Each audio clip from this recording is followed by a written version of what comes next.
it going?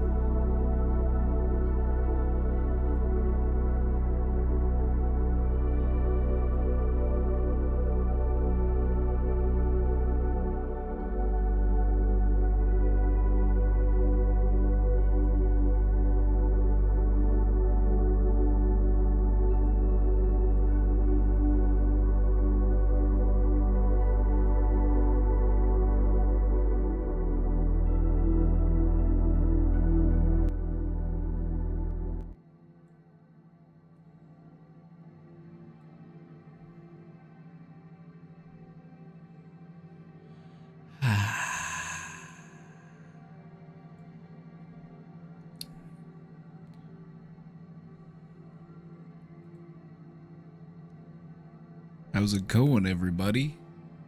Welcome back.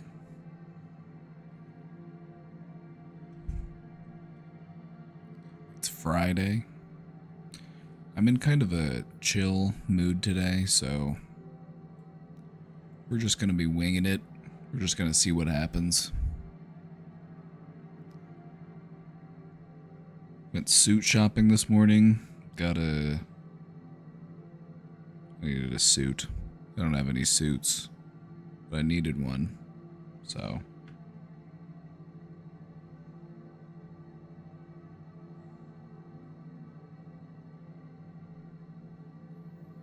We made it happen.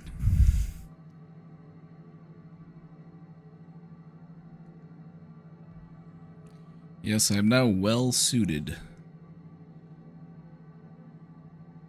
I have a wedding this weekend and I needed a suit.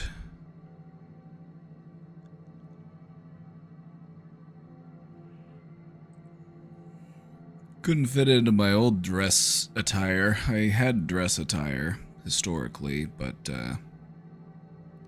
dad bod got in the way, so I need a dad size suit.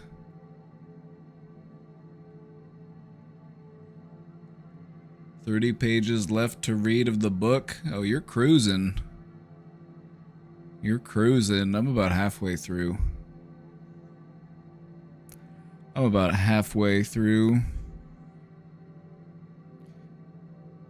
You've been enjoying it, I take it?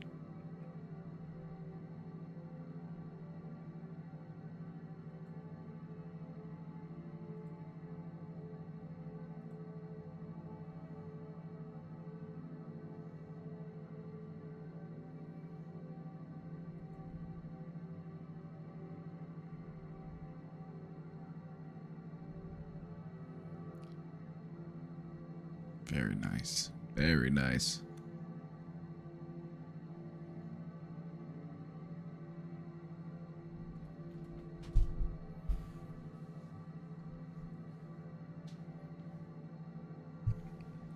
Right, check this out.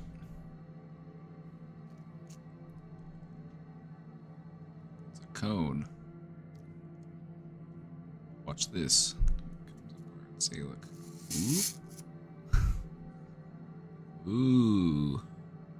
Comes apart. See, you can put. Watch this.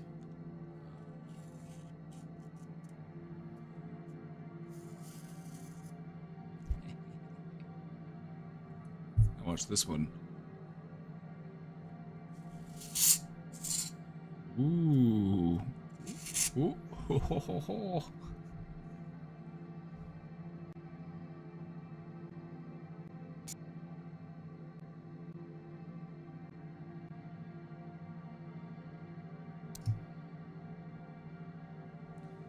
Kind of mind-bending. I know the neighbor has a 3D printer, and they brought this over. So I've just been fidgeting with it.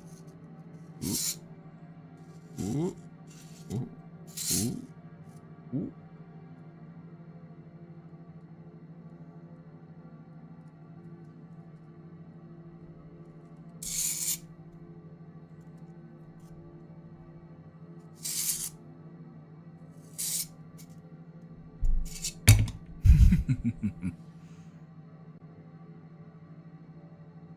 Disc.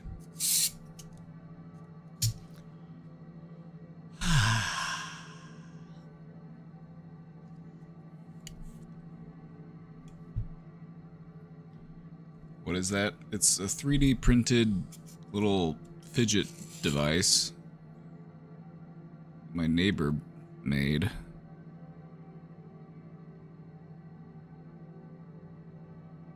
It's these two pieces that fit perfectly together so that they're able to pass through one another.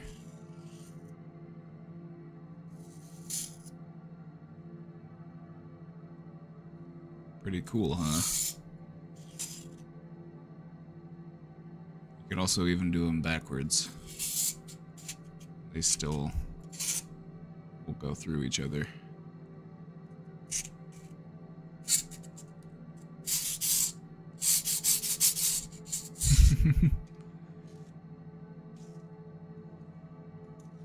If I got married, I'd have what I call a natural wedding. Everyone would wear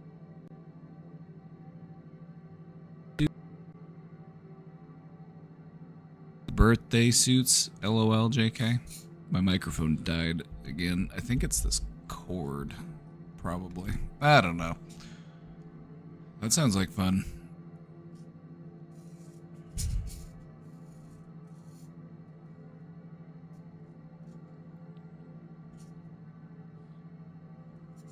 We're all gonna be there naked. Like they did in 5000 BC. We're gonna do it old school.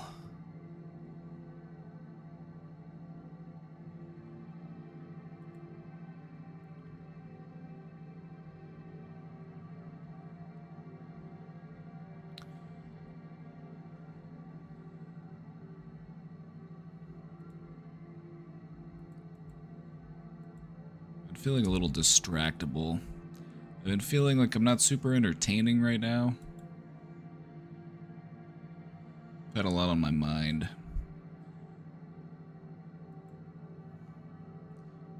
Like this whole thing.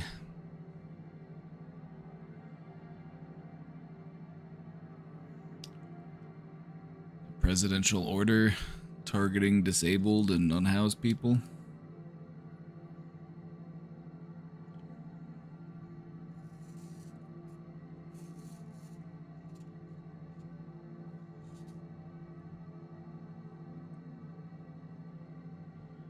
The order, titled Ending Crime and Disorder on American Streets. You know, and with a name like that, who can blame you? It's like, yeah, sure, but that's how they always name shit. They're always like, the Truth and Fairness Act, and it's the act that, like, takes away all your rights. And you know what I mean? They always have the name that's just like, well, yeah, and yeah, because that's all people look at. Well, that's what most people just look at. They just look at the name. They're like, sounds good to me. I'm pro ending crime and disorder. Sure. Sounds good. Sign me up. So we're gonna end theft, right? Like, theft is a big deal. Like, people stealing stuff, that's a big problem. Well, while we're at it, you know, if we care about doing something about theft, maybe we should take a look at, you know, who's doing the vast majority of the theft.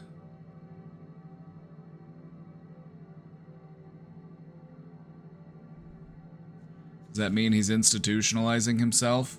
You know? Depending on who you ask. You know, he might fit the criteria.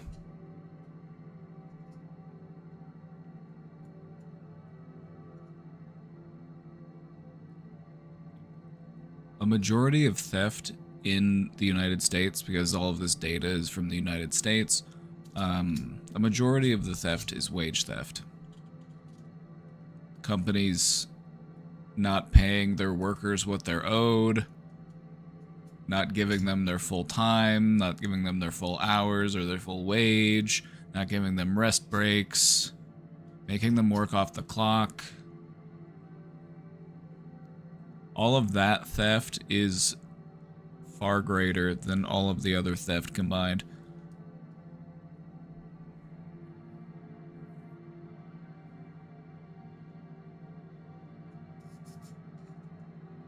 Also, I can guarantee that if you did something about wage theft, you would also see a reduction in all of the other forms of theft as well, because you know, if your job's not paying you the money they owe you, but you still need to get money from somewhere, and you don't have very many opportunities, and, you know, maybe you don't have access to reliable transportation, it's like, what are you gonna do? What are you gonna do?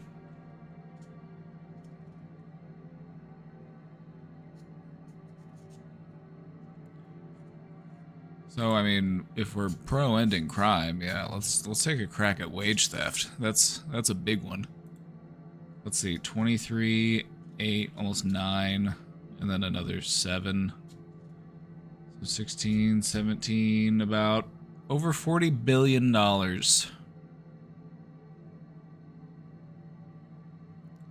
That's a lot of money. What would you do with $40 billion? I can think of a few things.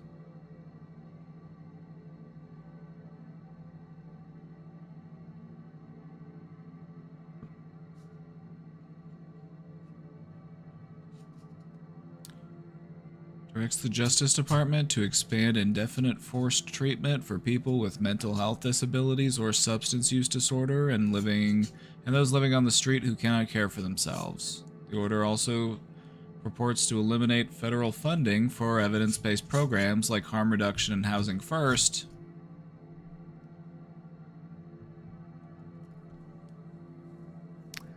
So you're trying to solve the problem, but you're going to take money away from programs that have been backed by evidence that they're effective. If you know anything about working for a governmental agency within the social services, which that's where I spent most of my time working in mental health, they use a lot of evidence-based practices. You need to be able to prove with data that what you're doing works, otherwise the government doesn't want to pay for it. So it makes absolutely no sense to cut programs that have been shown to be effective. Unless the point is to be cruel, in which that's what it is. That is what's happening. The cruelty is the point. You know, we've already got secret police running around in masks, throwing people into vans. Concentration camps. Like, of course they're gonna...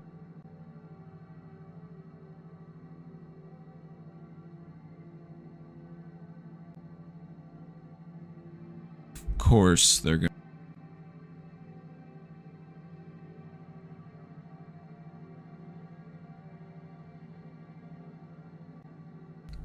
If this microphone doesn't want to get in order, I'm just gonna call it a day. I'm in that kind of mood. I'm like, I don't want to put up with you right now, microphone. I can't have you cutting out on me.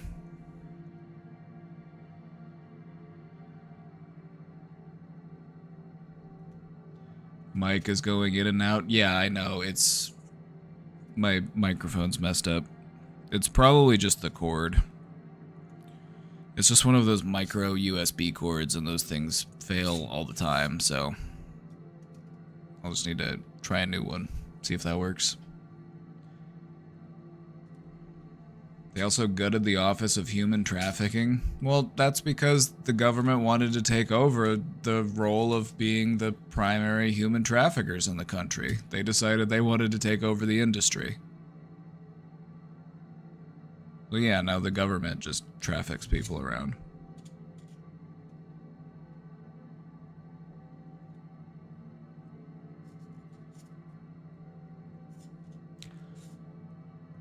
Housing First is a very effective way of helping people who don't have a home, because as you can probably guess, if you have some stability and some safety, you know, a place that you can lock your door, sleep at night, keep your stuff, stay out of the heat, have a bathroom, have water, have a bed, you know, have a refrigerator, you know,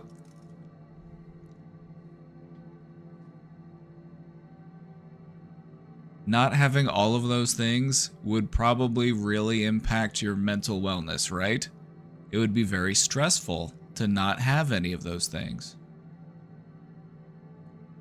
So for most people who don't have a home, the answer to their problems is give them a home. That's it. That's all they need. They'll figure the rest out. They're having to figure it out right now, out on the street. Most of these people aren't inept. Most of these people aren't helpless. Most of these people aren't criminals. They're just doing the best they can to survive day by day.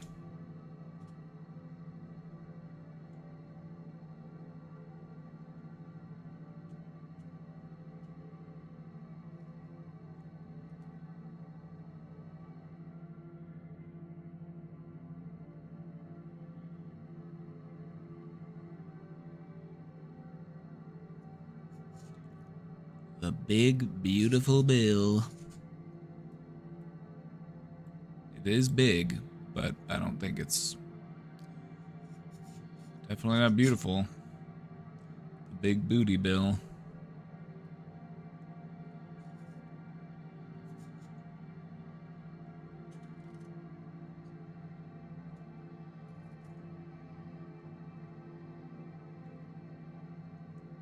There are some people who live out on the streets who probably would be suited to be institutionalized, you know, if they're very symptomatic and they need a more intense level of support and care to be able to, you know, regulate their symptoms. But that percentage of people is very small compared to the overall population of homeless people. It's a very small number of people that would actually require, like, involuntary treatment.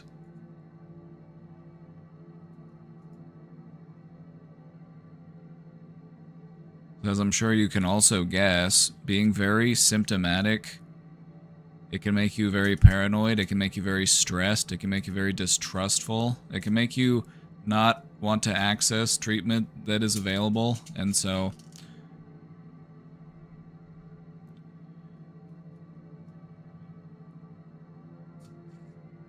it's just an argument of what's the humane option. Do you just leave them out there to suffer, or do you bring them in so that you can try to help them?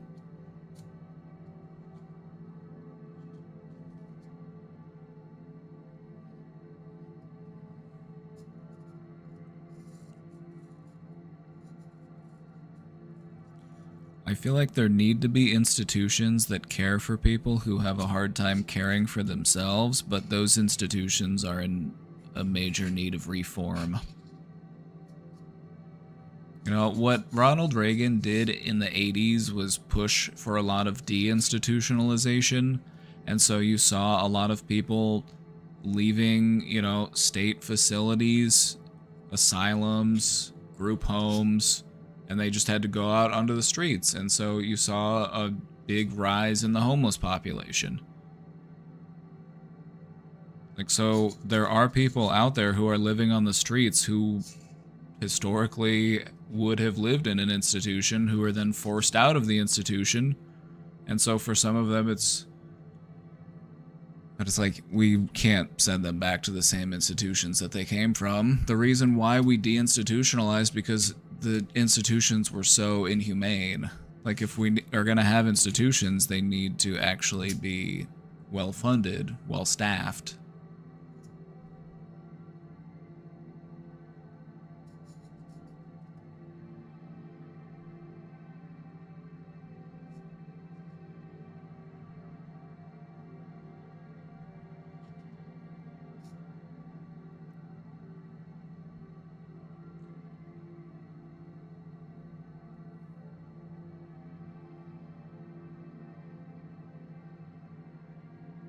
The problem here is when a city starts giving people housing, free or low income, then more people come to that city looking for the same thing. And a lot of those people are going to be able to hold jobs and be productive members of society, and then your community can grow, and then you can build more houses with all of that extra income and revenue that you've been generating. You know, so some see it as a problem, some just see it as an opportunity for growth. I think there are just a lot of cruel people out there in the world who just like to feel superior to somebody, and so even though they despise homelessness and homeless people, they like being able to just, like, have somebody to glower at, have somebody to feel superior to. people can be quite fickle. Quite petty.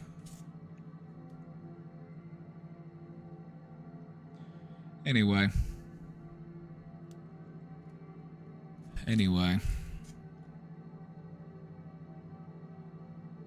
We need to make some big changes as far as how we treat homelessness.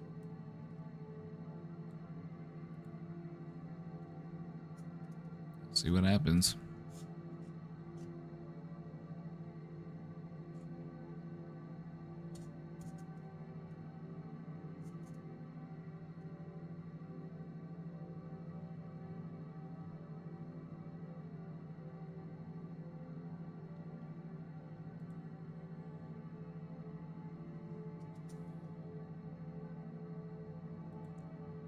Hello, I've moved to Texas and calmed down. Anxiety gone today. Yesterday I was a nightmare though, very irritable and aggressive. Today I'm feeling good and motivated. Heading to the YMCA to finalize the family membership so we can swim and work out as much as we want. Super happy and not scared anymore. See? You see what happens? Told you.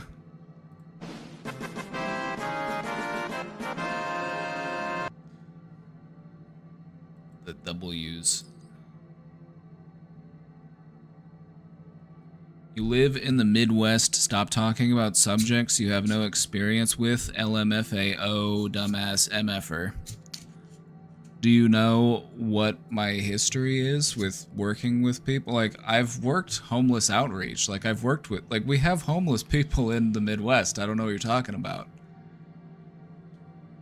There's a lot of homeless people in Kansas City.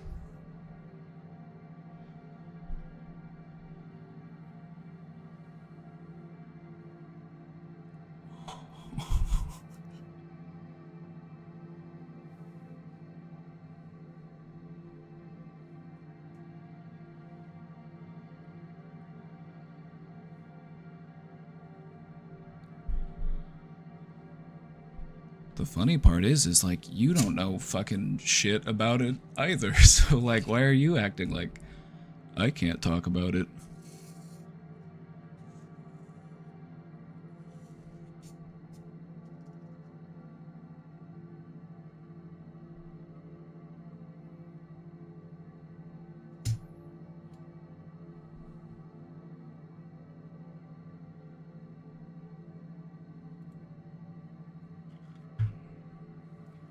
Just being honest, you know, this is me stroking my own ego a little bit, but like, imagine being a hater of me, like, of all people.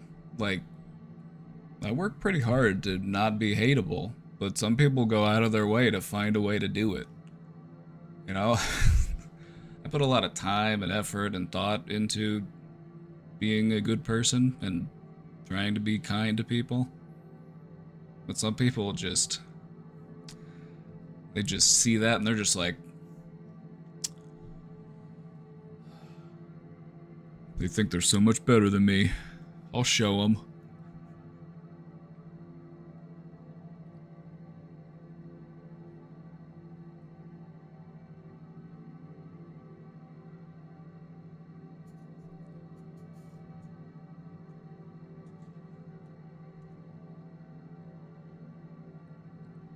You know, I feel really good about the fact that I can confidently say, you can judge me by my enemies.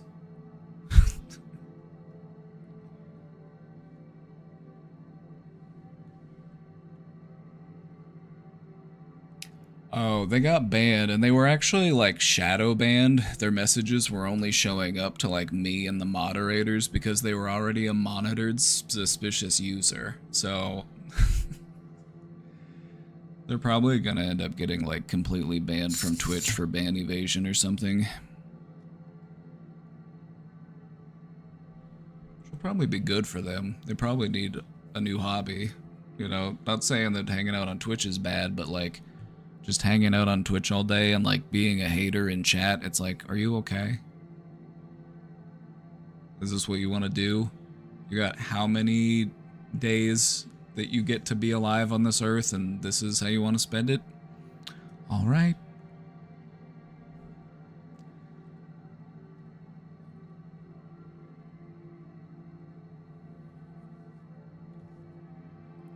Yeah, you guys didn't get to see it, but me and the mods did. It was,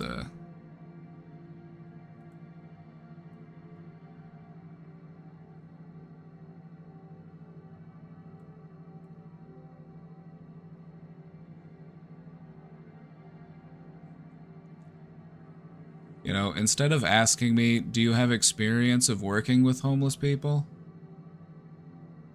Like, weird enough that you know, like, where I live, but don't care to, like, know about my work history. Like, okay. Like, whatever. Then he called me a dumbass. With an extra S for, you know, just to be sassy, I guess.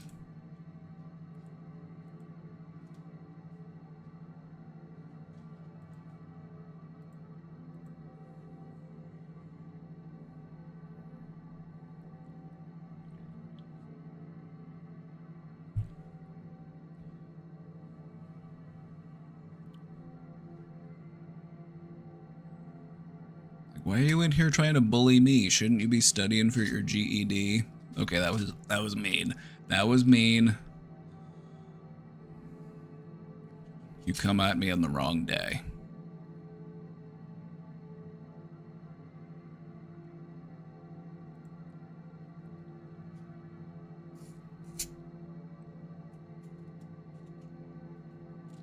Not that mean. I could have been meaner.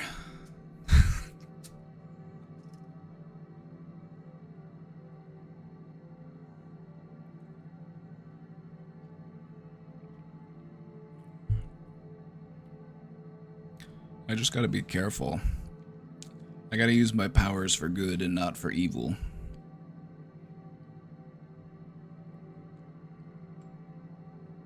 You know, I don't want to say some shit that you're gonna have to go unpack in therapy. Be like, you know.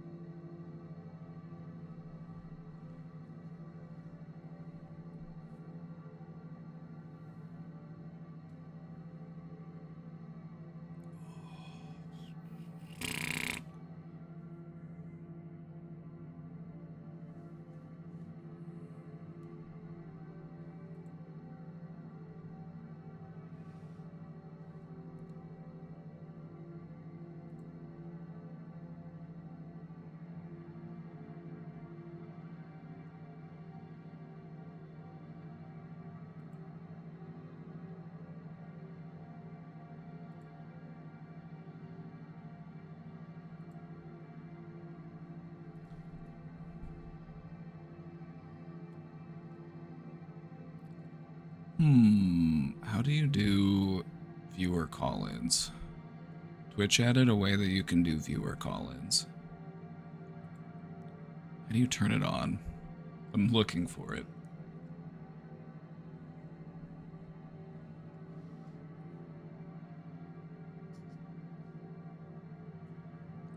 Seems like streams are getting more trolls lately. Well, you know, people cope with unemployment in all sorts of different ways. Some of them cope by looking for other avenues of employment. Some people cope by being a troll on the internet.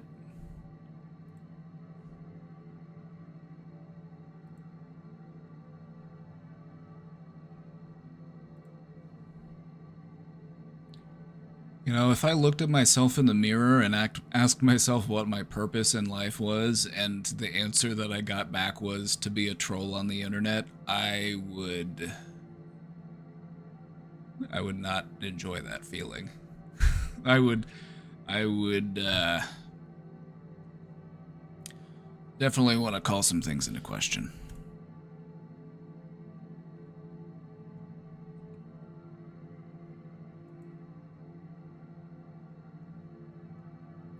I have severe depression and no willpower to go back to therapy. How can I reverse this?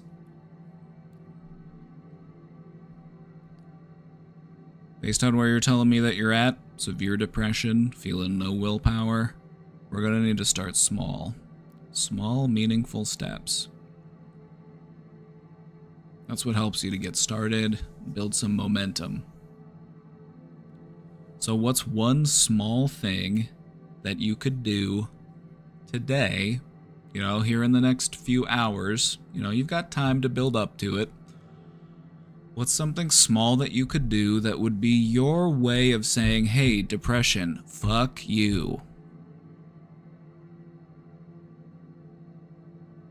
Do you think maybe tidy up the room a little bit, maybe take a shower, maybe go for a walk, something not super stressful, not super demanding, but a meaningful act of you fighting back, because that's what we're trying to do. We're trying to wake up the dog in you so that you can start fighting back against depression. Because depression is like a big, thick, wet blanket. It will just smother you and suffocate you, and you can't let it. You gotta fight. Like that scene in the Never-Ending Story where Artax the horse is in the swamp of sorrows, and you gotta pull out. You gotta pull out of the swamp. You can't let it suck you in.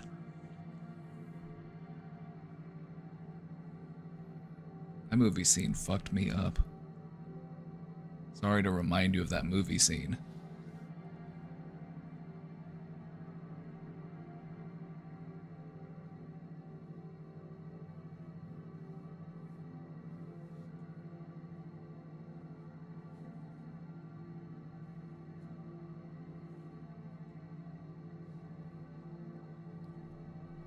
It's important to remember that you already have within you all of the energy that you need. It's just about unlocking it, opening up to it. And just imagine this. I'll give you an example. This example is from the book that we've been reading in the book club. So if you get a kick out of this, you should check out the book. In the book, the author, Michael Singer, describes a situation. Let's say that you were broken up with, you were dumped. Somebody that you really liked, somebody that you saw a future with. Months go by, you're miserable, you're depressed. Life feels like it just lost its color. And then you get a phone call, and it's that person, and they say, I've made a huge mistake. I was wrong to ever leave you. I don't know what I was thinking.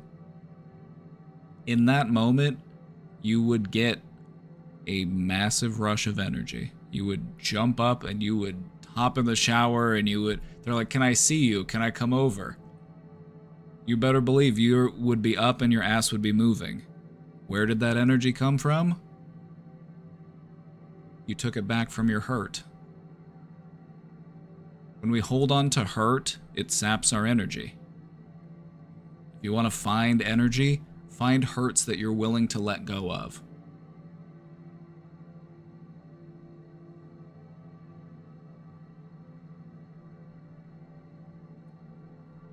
Mandatory sun time may also help. Your body's designed for it. It produces vitamin D by sun exposure. There are people who live in parts of the world that don't get consistent sunlight throughout the year, and they have to buy lamps that they can shine on them that make them feel better.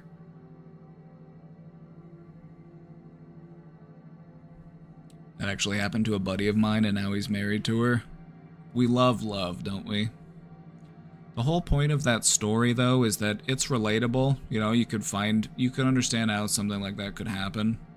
And you also recognize that you can immediately shift from feeling somber, depressed, defeated, into like you're walking on sunshine.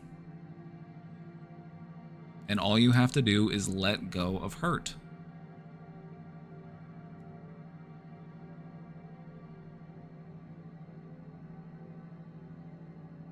So in this process of climbing your way out of depression, you're going to want to remind yourself to keep an eye out for any hurts that you're ready to let go of.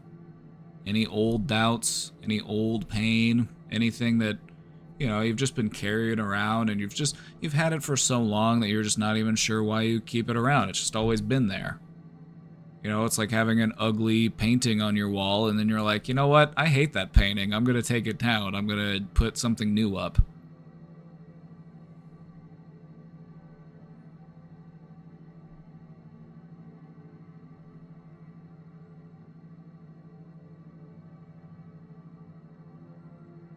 Depression wants you to let it win, and it will fuck with your thinking and make you convinced that letting it win is the right thing to do.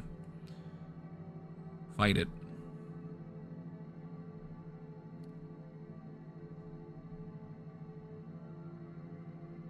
Channel your anger, your frustration, anything you can into fighting that depression as you build yourself back up.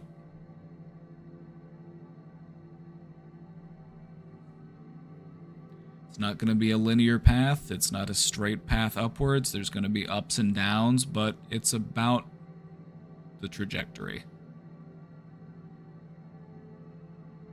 You're making a net shift upwards.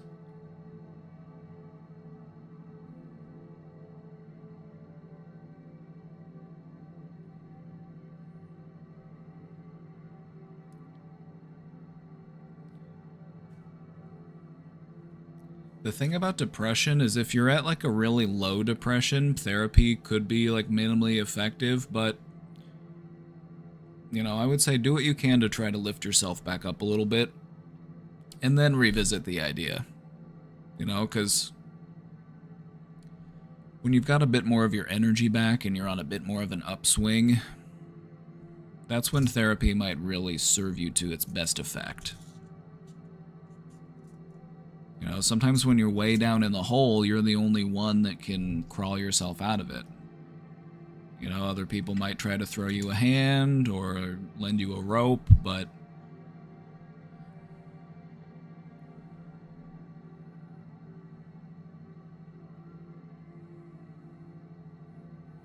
I think you've got this. And I think that somewhere deep down, you know that you've got this too, but you realize that it's going to be a challenge. And you know, if there's anything we can do to help you out with that, let us know. You know, and if you feel like therapy's a good choice, I say go for it.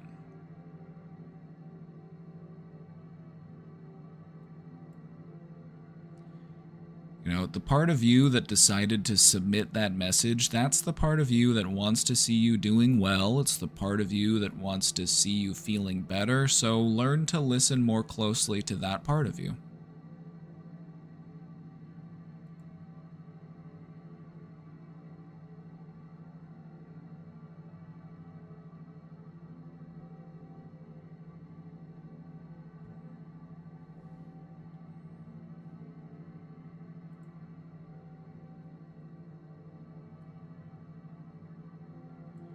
Recently got into some spiritual practices. I was offered a free private session for an energetic surgery one day when I was super tired and recovering from a migraine.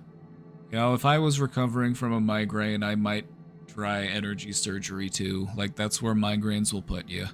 Like, you'll try anything. Energy surgery. Let's go for it. Yeah, that could work. Let's give it a shot. I declined the offer since I just don't believe it, but it couldn't hurt anything. Maybe I should have accepted it? They said they made note that they offered it to me and I could redeem it later. I just don't feel up to it though.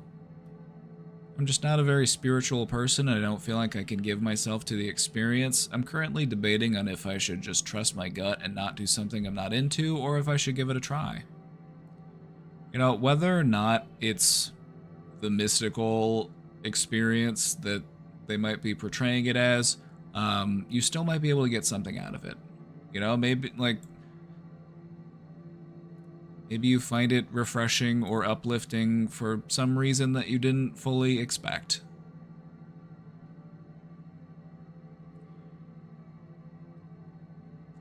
FYI, energetic surgery is a holistic practice. The idea is that it clears up energetic blockages using basically guided meditation, and it's related to the Reiki spiritual practice, not to be confused with psychic surgeries which involve cult weirdos with fake blood and animal parts. You know, I would say there's more to this than you might realize, and I understand that calling it energetic surgeries kind of makes the woo-woo alarm go off, you know, like, woo-woo, woo-woo. It kind of, you know. But let's take a look at this scientifically for a moment. We know that trauma can be stored in the body. We know that your nervous system is this complex network of fibers. Sometimes things can get blocked, sometimes things can get tight, sometimes there can be disruptions in the network. You know, a clenched muscle, a slipped disc, something's out of alignment, something's out of place. And so I would look at it more that way. It's like I'm being more mindful of where those like areas of tension or tightness are in my body. And that's an important mindful practice to try. You know, that's something that you would have to do as a part of like a physical therapy program. You know, you would have to apply that new level of cognition to your nervous system and your muscular system. So while it has the air of being this like mystical, magical, like crystal mama incense type activity, meditation has been shown in many different studies to be effective in helping a person regulate pain. You know, sometimes pain is just an issue of your body holding on to something. And then meditation can help you to find that tension and help you to release it. So some people like to refer to this as energy blockages. It's kind of what they are. Your nervous system operates using energy. They're basically like little power cables.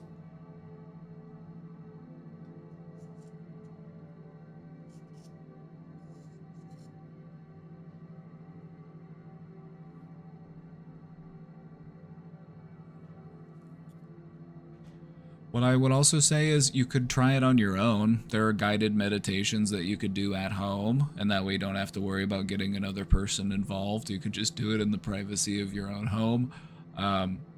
Just see what happens.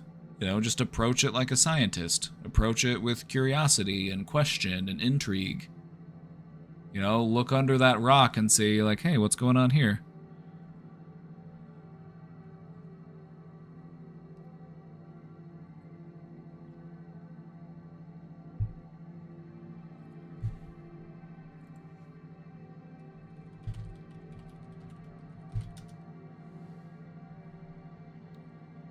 Let's find some studies. There's some studies here. I normally go to like one of these .gov websites. These are where people will post a lot of their academic paperwork. This one's from Oxford Academy.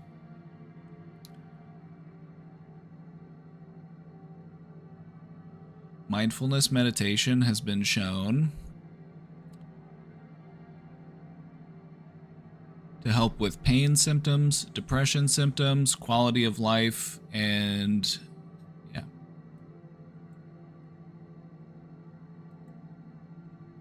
Why do you think I tell everybody I meet to meditate more? Have you ever thought that maybe that's something that I think is important to do?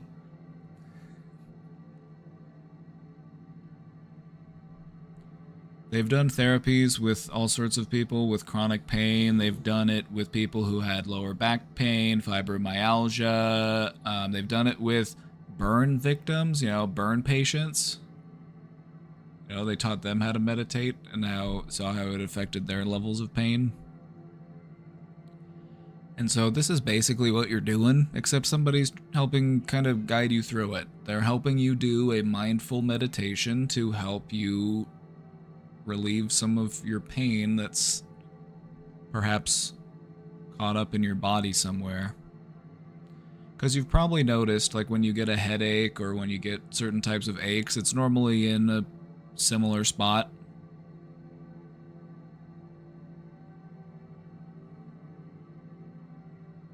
You know, like it could be some tight little muscle that you just don't normally actively control because body's just weird like that. What can I say?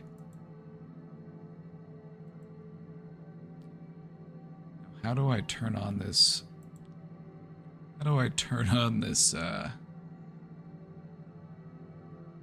call-in thing?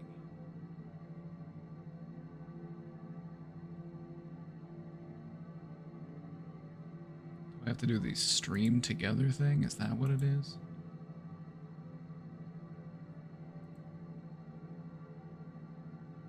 Okay, yeah, I think I got it.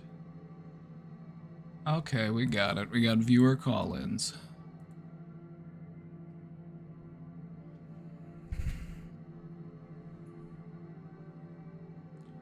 My guess is it promotes accelerated tissue repair on the cellular level.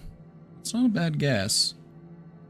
It's not a bad guess. Have you ever noticed that typically, like, have you ever gotten like a scratch on your hand? You know, you notice it tends to heal pretty quickly because there's a lot of like activity in that part of your body. You're always using your hands. There's a lot of, you know, of your focus and your attention and your awareness placed in your hands.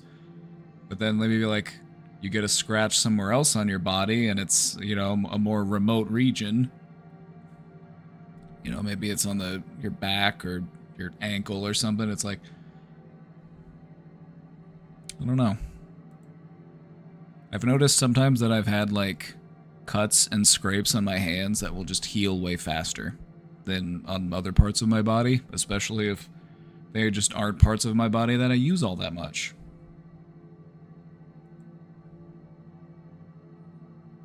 Indo Tovarish. Hello. Ah, das Vidanya. How's the married life? Every day is better than the last.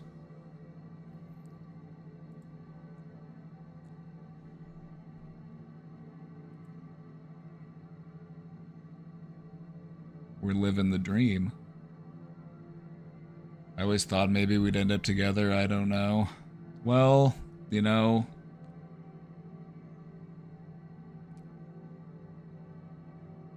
maybe in another life.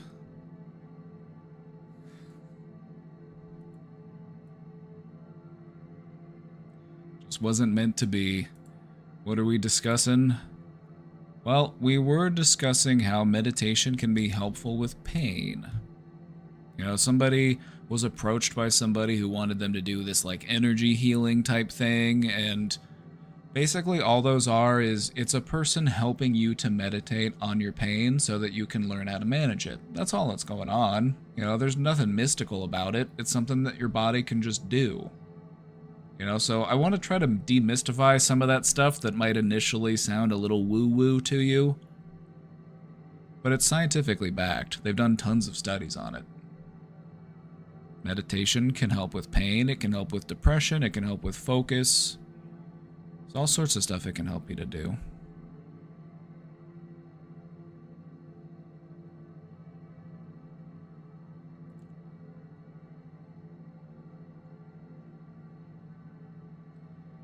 It worked for me today. It worked for me to overcome my headaches. I don't hardly get headaches anymore. I used to get them pretty regularly. What I did was, you know, like the madman I am, I just started trying to put all of my intention and focus on wherever it was in my head that was hurting.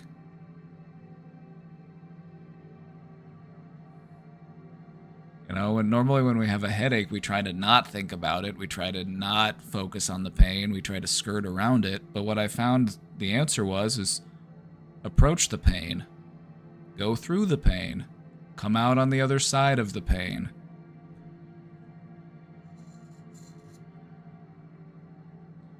Like for the longest time, for years, I would always get this headache and it was always in this same exact spot. This one, like, spot that would just, like, right under my eyebrow, it would just throb, and I would just try to meditate on that point. And then I was doing that, and it came to a head, and it was just like I felt like a little,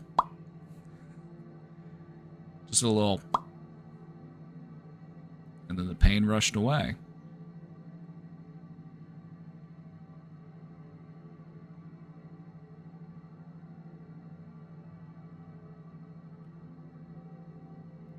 I agree, don't like how they market it. Makes it sound like an alt-med scam. Yeah, it makes it sound really woo-woo, and it makes it sound like, you know, like...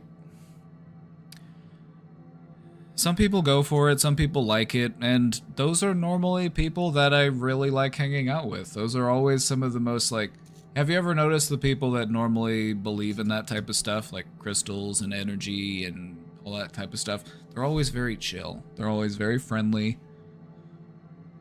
You know, they're good friends to have.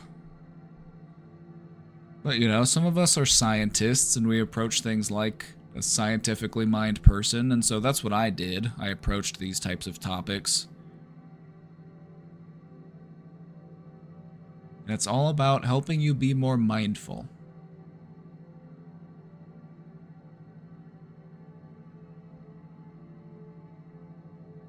If you have something within you that's causing you pain, you need to find it and you need to remove it, instead of living around it. You know, otherwise it becomes the center of your universe. Everything that you do and plan and, you know, experience ends up being revolved around avoiding that pain.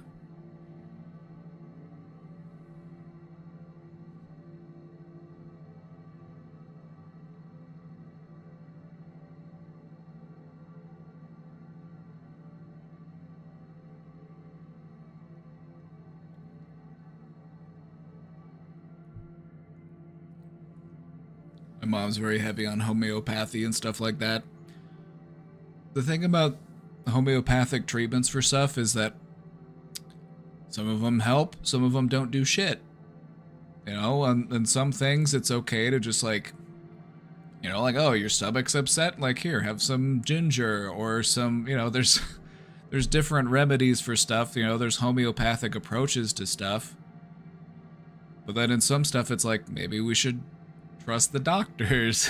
You know, like, maybe they know more than we do about the subject. There's a plant for everything, bro.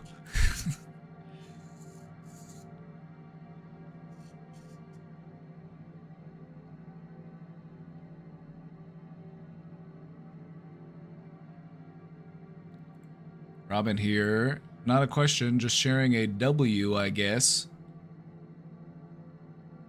I've struggled for years having a toxic relationship with my family. They're far-right religious nut jobs. Can you imagine how recently that would get... You can imagine how recently that would get worse. And it hasn't gotten better. They suck and they're very vocal about their harmful beliefs. For a long time, living with them and being around them has been so toxic for me. It would shut me down, make me feel powerless. I knew the only way for me to not be stuck in that toxic environment was for me to leave. But somehow, despite them not changing and even getting worse, I no longer feel I am in a toxic situation. Yeah, you removed yourself from the toxic situation. You know, they're all hanging out on a sinking ship doing whatever they're doing, and you're just like, you know what? Nah, I'm good. I'm gonna take the lifeboat. I'm gonna get out of here. I'm gonna go find a little island. I'm gonna go build a tree house, eat some coconuts.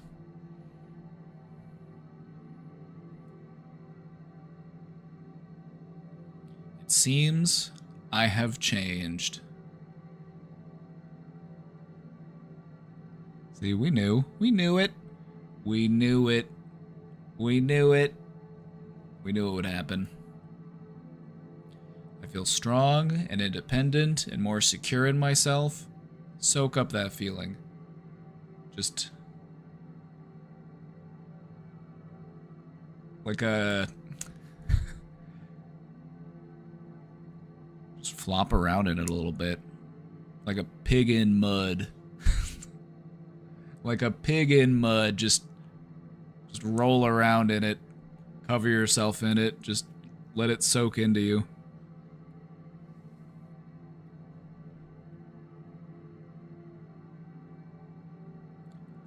Something about my mindset has changed to where I don't need to physically remove myself from the situation in order to heal from it. Not saying that that I was the toxic one in the situation. My family is absolutely toxic, lol, but it's like I've become non-reactive to their toxicity. You developed an immunity. You've evolved. You leveled up and you unlocked a new perk, and it was toxicity resistance. That's pretty cool. It's because you decided to meditate and spend your skill points. If you want to spend your skill points and level up, you have to meditate. Don't forget it. That's how you do it.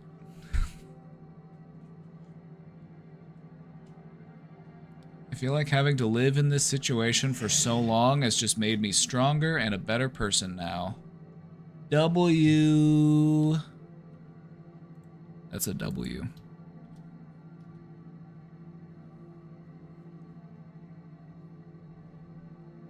What was the meditation called for pain and trauma? Energy surgery. That's what those people were calling it. You could call it an energy surgery, but I feel like calling it that kind of does just feel a little bit disingenuous. It does kind of make it seem a little bit mystical and a little woo-woo, but the whole point is it's a guided meditation exercise. Meditation can be effective in helping a person learn how to manage pain. You can have somebody there to guide you through it, and they can, they can charge you money for it, or you can go online and find all sorts of resources for free and just do it at home.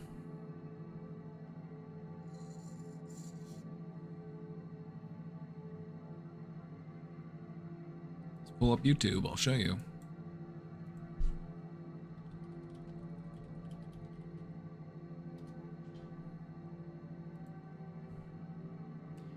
Guided meditation for pain.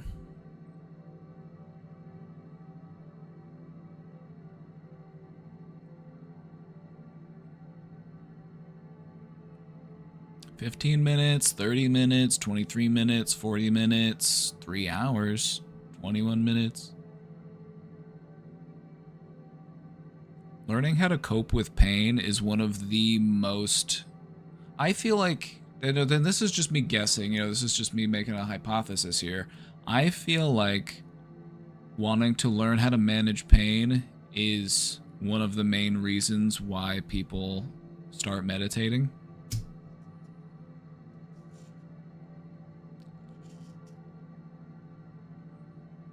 I'm trying to think of what some of those other major reasons might be.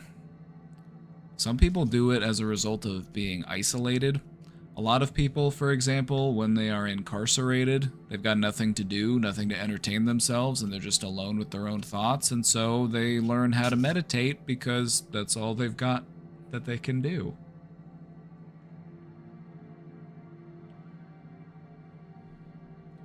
Relaxing is so damn hard, but do you know how to be tense? You know how to be tense, right? If you know how to be tense, you know how to relax. Because all you gotta do is be tense and then let that tension go.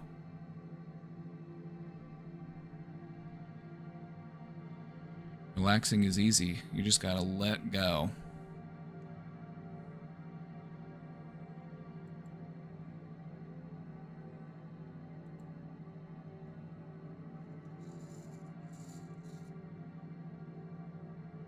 Everything within you that you don't need, you can let go of. Doubt, loneliness, shame, whatever. You want to give me some? I'm kind of hungry. I could use a snack. So just hand it over. If you've got anything you're ready to let go of.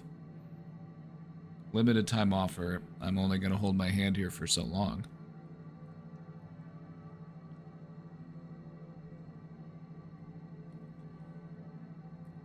Feeling it. All right. All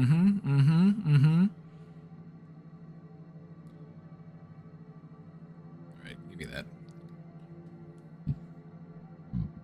Ooh. It's gonna make me take a big stinky poop later. It's just how it works. Make the rules.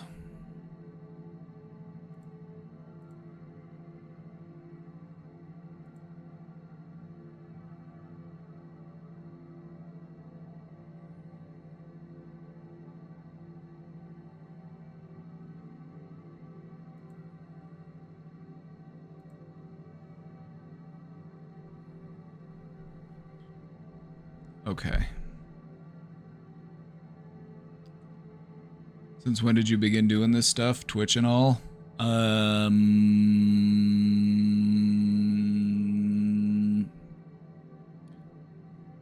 started doing it more regularly and seriously probably like 2 years ago. But I have streamed before that. It just wasn't consistent. It was just more of a hobby. Now it's evolved into a passion project.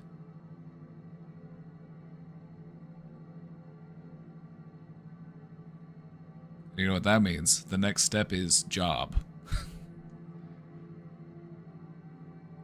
The third stage of the evolution.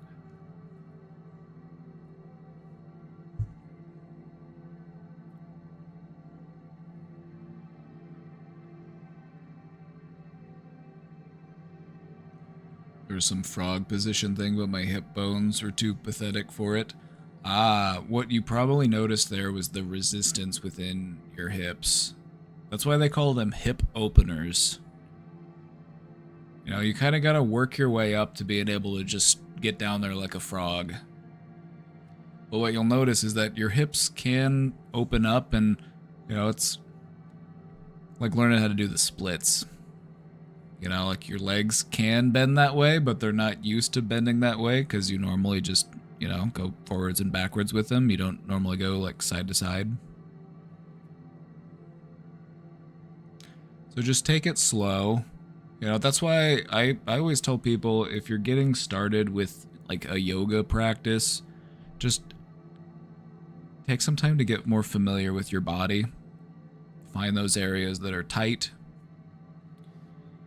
You know, you don't have to immediately jump into like doing all these different poses and following along with the routines. It's like, just get more in tune with your body first. Find what feels nice. Find what needs to be stretched. Find those little inconsistencies or tight spots.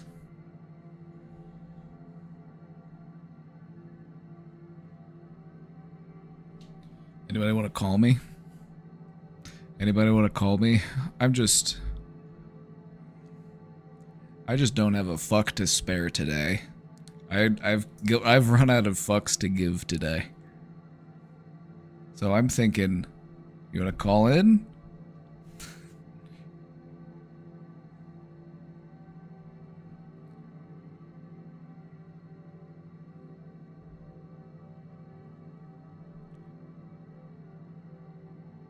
I'm at work matching checks. Period. Make that bread.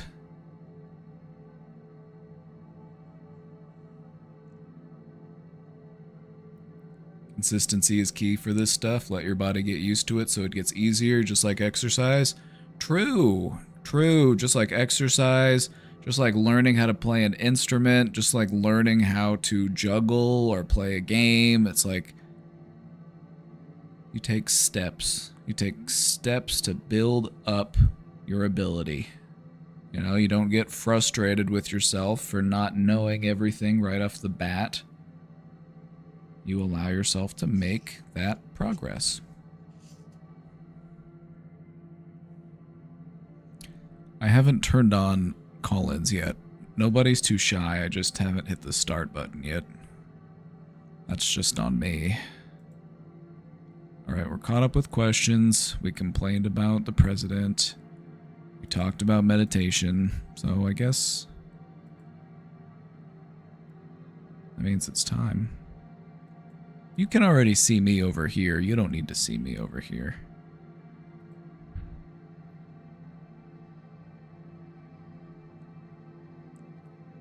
Alright, so we're gonna do viewer call-ins.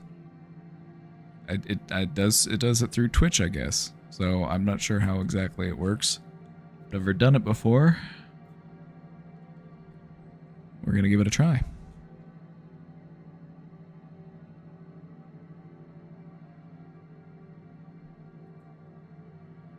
Okay. All Twitch users on my channel, my followers and subscribers. Let's do my followers and subscribers.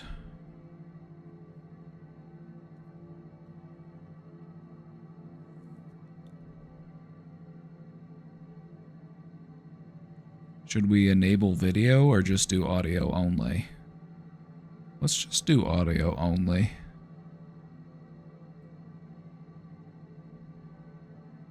Should we just do audio only for now? Yeah, I don't feel like we should make people hop on webcam. If anybody really wants to, we can turn it on, but My thing is, I don't want anybody to be like, oh, my webcam is on, but they didn't want their webcam to be on, so. A reminder, guests are responsible for their behavior as long as you intervene/denounce hateful conduct. I'm just going to get that out of the way now. I denounce hateful conduct. So if you come in here with hateful conduct, fuck you. That's me denouncing it.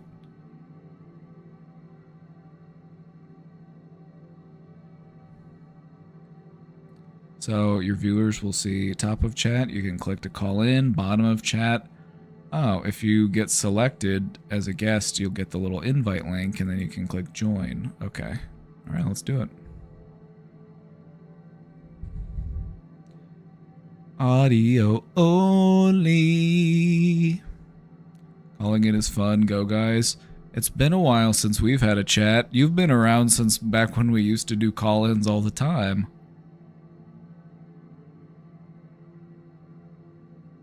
Yeah, I think audio only is the way to go.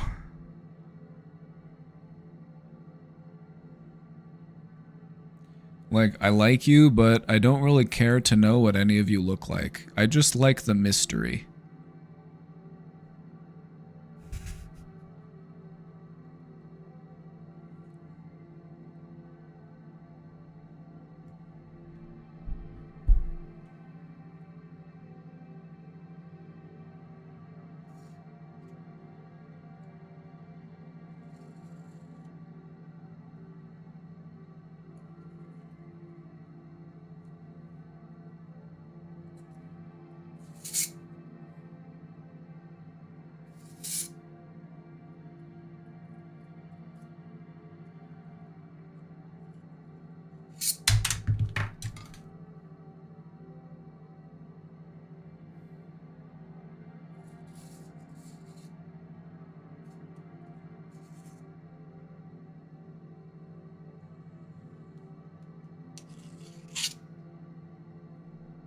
Just blow your mind while we wait.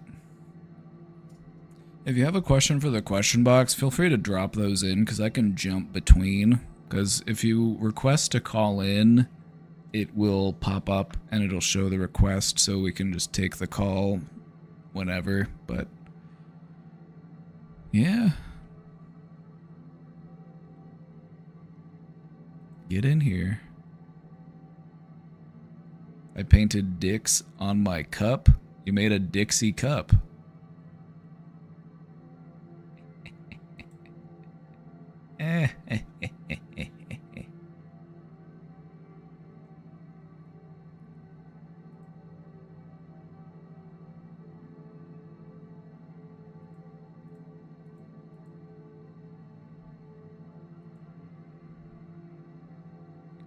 Well, we're caught up with the question box, and we're waiting for requests to call in. So, I'm going to play with this.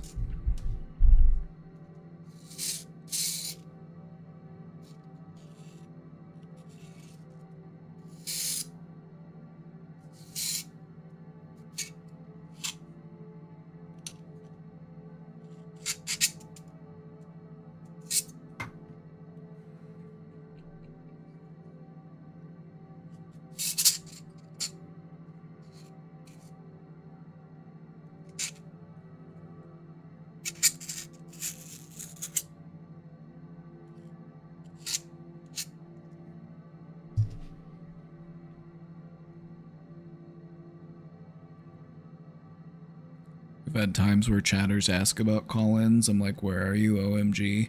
See, they...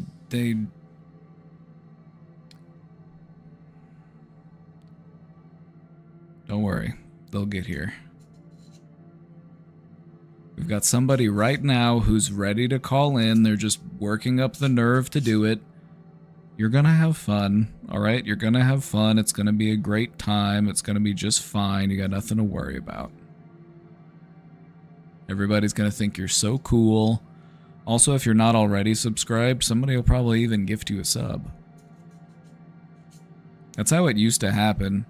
Back in the old days, we would do call-ins, and if the person wasn't subscribed, they would almost always get gifted a sub.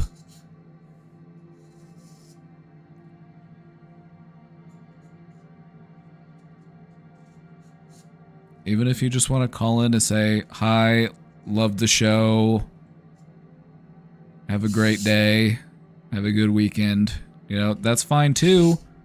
That's fine too.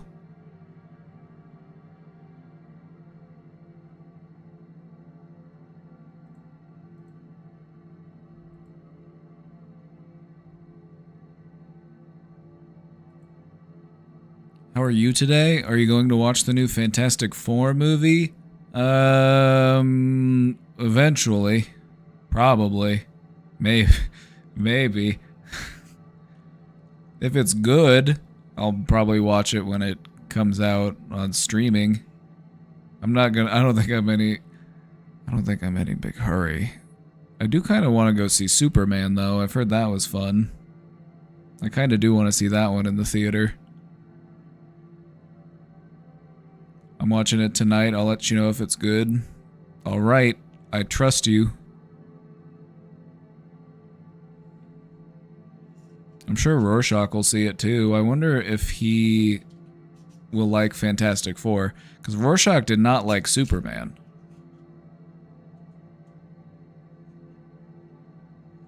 I'm pretty burnt out on comic book media, but the new Superman was good. I've been watching Invincible. I read all of Invincible.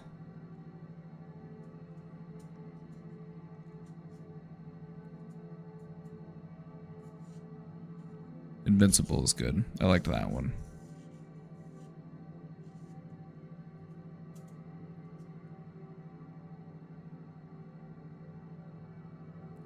It's very silly comic coded, like the OG good guy Superman rather than the grim one recently. See, that's what I want to see. Like, everything else is grim. I don't need Superman to be grim, too. Like, oh no, what if we forced Superman to break his code and to kill people? Like, that's not what he's all about.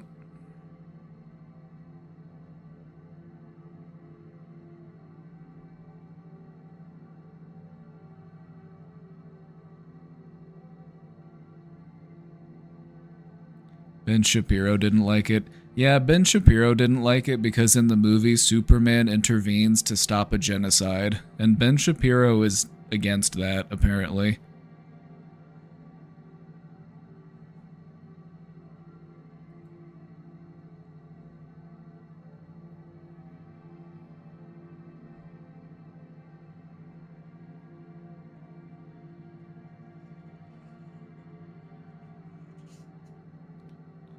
Woke Superman. It's true. Superman's supposed to be woke. Superman's supposed to be woke. Isn't that the whole point? He's not a fascist.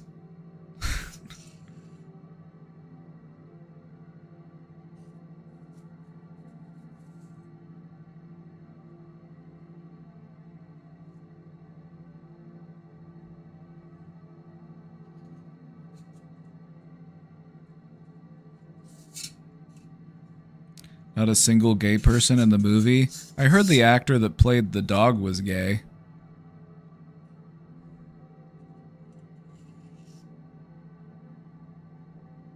But I don't think it's very relevant to the plot. I think I'm having Pedro Pascal fatigue. Don't get me wrong, I like Pedro Pascal. I think he's a good actor. Just like he's just in everything these days, and I'm just like, alright, whatever.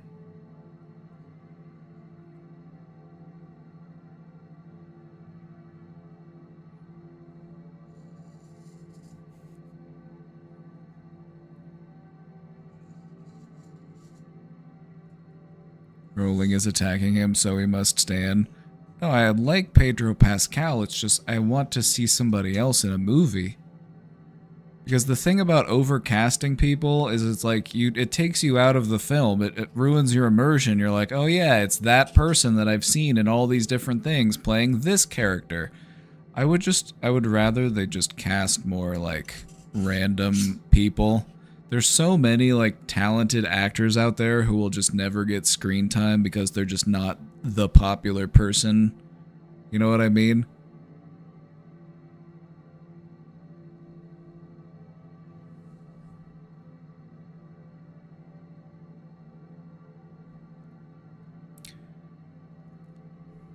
For me, whenever a person is just too recognizable, it takes me out of the movie. Because then I'm like, oh yeah, I'm watching that person play this character. And it's like, I like this suspension of disbelief.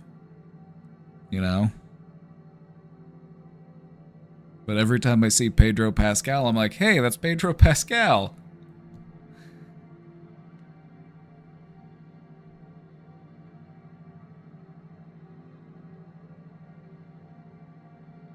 And we call that suffering from success, as DJ Khaled would say.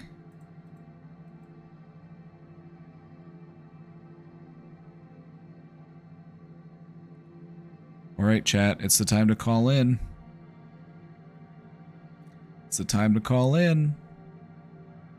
We'll have call-ins open until I feel like not having call-ins open anymore, so even if you just want to say hi, you know, even if it's just been a while since we've had a chance to say hi.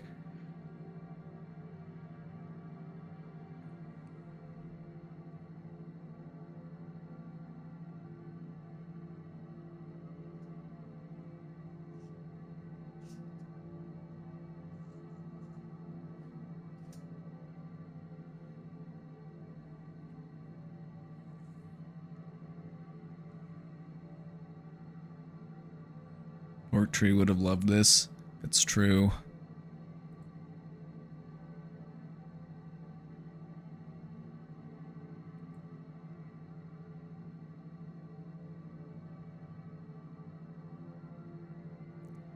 Have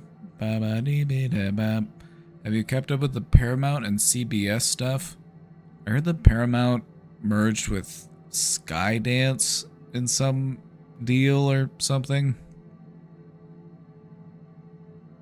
Well, the creators of South Park got a whole bunch of money.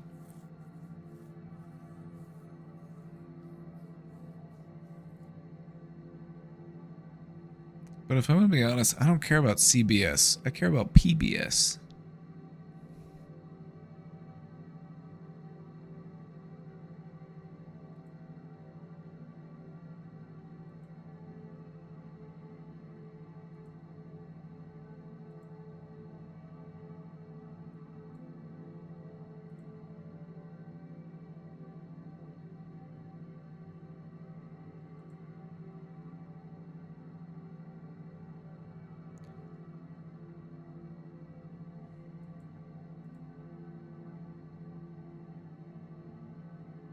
Yeah, let's see how much.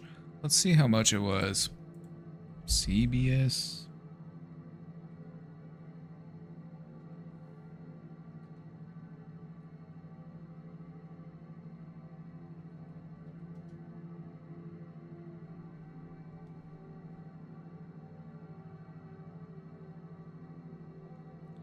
Trump admin approves sale of CBS parent company. $8 billion. I'm so excited for more of our media to all be funneled through the same corporate shell. I'm so excited. I can't wait until it all just tastes the same. You know what I mean? Just,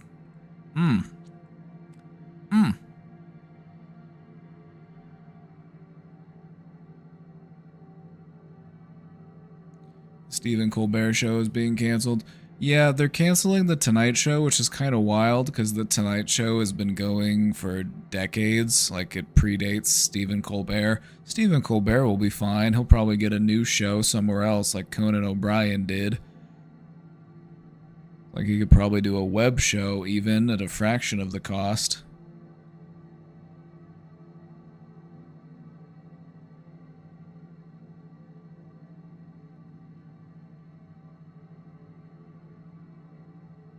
$8 billion. CBS,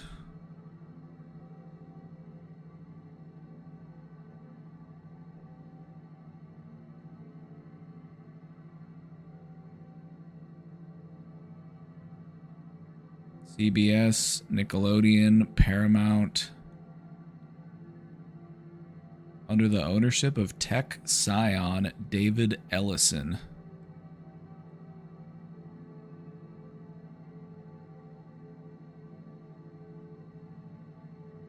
Trump said Kimmel is next. Yeah, I don't think anybody would be too bothered by that either.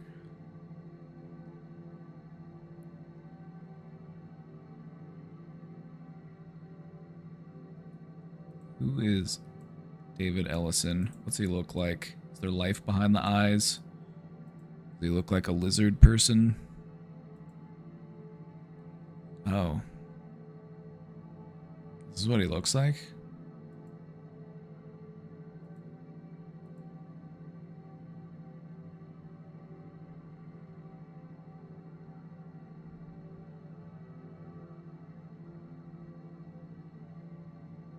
Is there a soul in there? I don't know.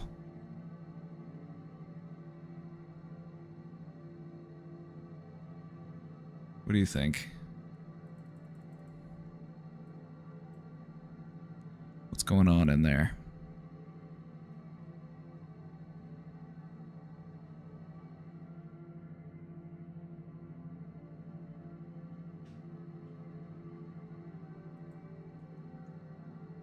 Why is it that all billionaires are just so lifeless behind the eyes? Like, what's that all about?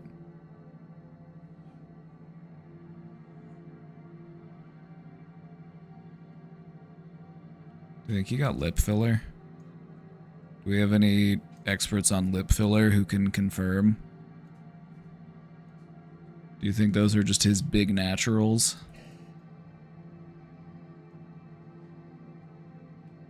Looks like he got some filler.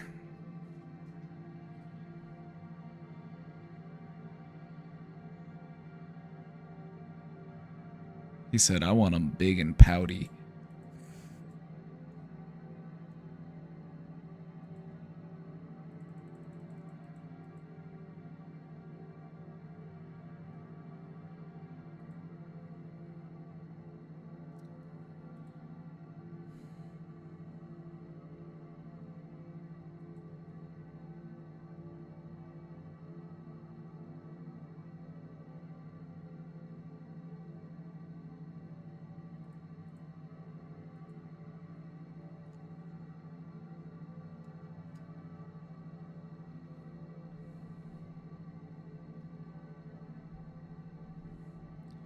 Alrighty, chat. We're just waiting. We've got the queue open. If you want to call in. We've also got the question box open. I'm just gonna wait.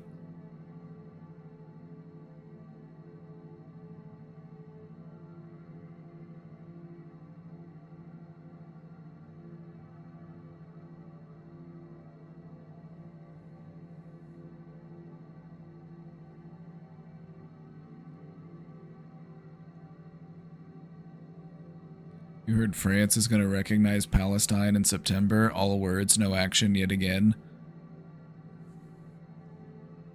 Right? It's like, we are going to do the absolute bare minimum several months from now. Like, you want a pat on the back for that? Like, you want a pat on the back for that, big boy? It's like, all right, good. You should have done it a long time ago. Like,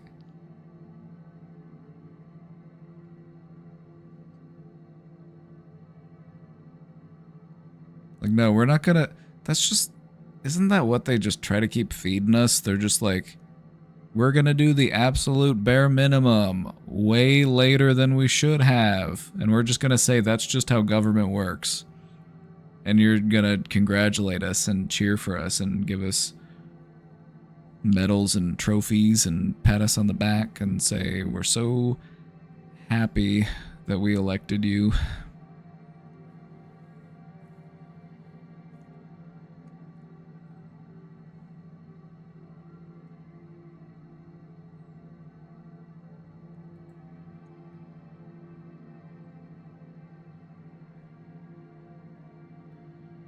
Isn't Macron a liberal?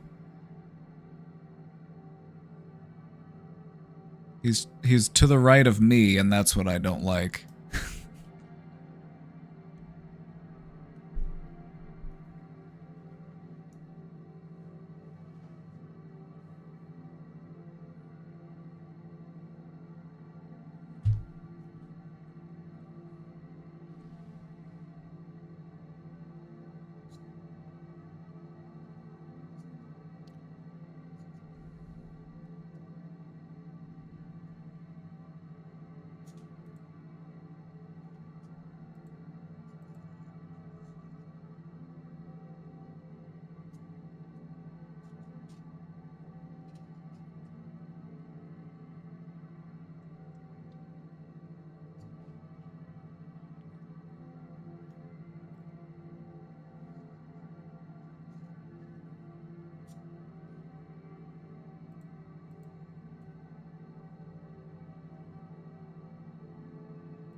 wants to call in? All right. All right. I see how it is. I see how it is. Everybody that used to ask for call-ins, I don't know where they are today. They all left because we didn't do call-ins for long enough. For too long, we went without call-ins.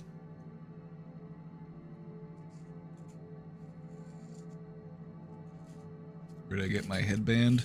This one came as a pack of headbands, and I got them on Amazon in 2020. I've had these ones for a long time. These were actually some of the headbands that started my headband collection. Was these ones. And I still go back to them because they're some of the most comfortable ones. You know what else I have here? You didn't see it yesterday.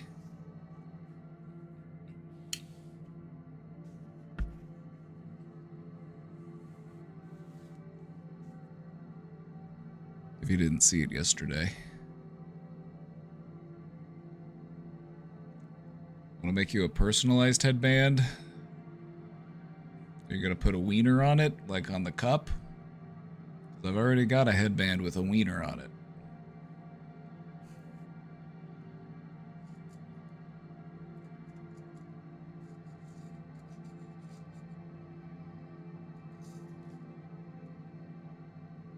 Texan JD Vance. Nah, I'm not wearing enough eyeliner.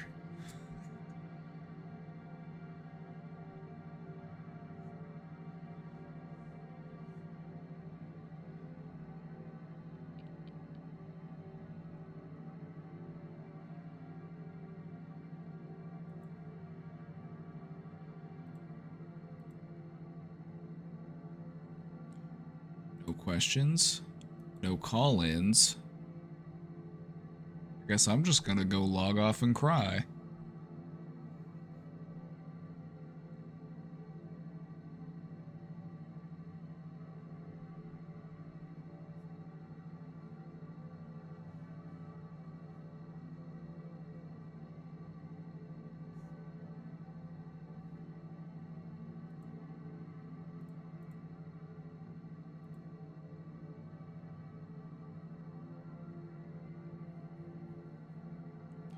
Good evening. Good evening. Can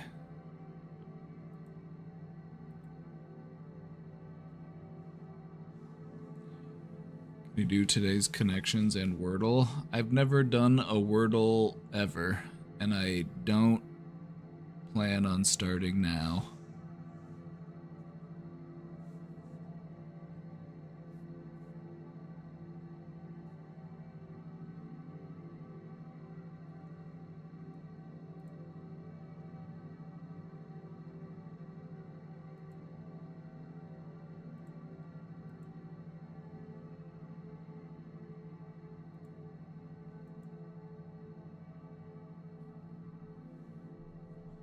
Got 4 people watching me on YouTube.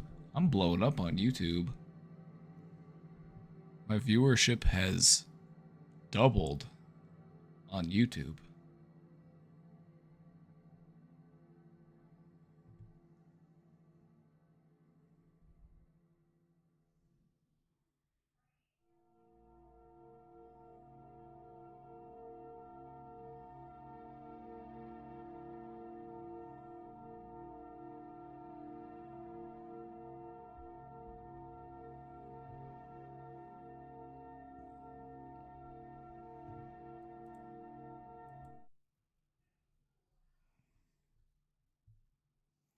Does peer pressure not work anymore? Nope. We're too woke now. It lost its effectiveness.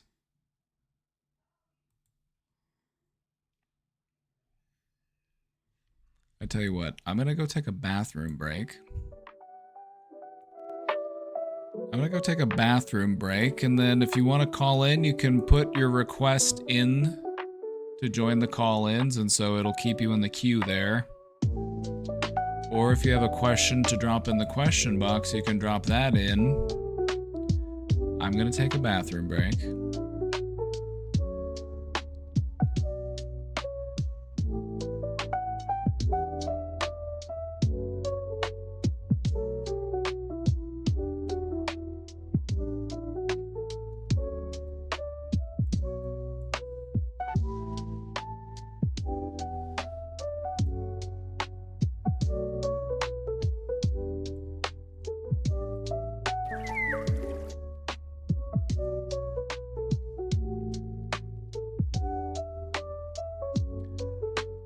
I'm gonna go take a bathroom break. I'll be back. If there's no questions and no call-in requests,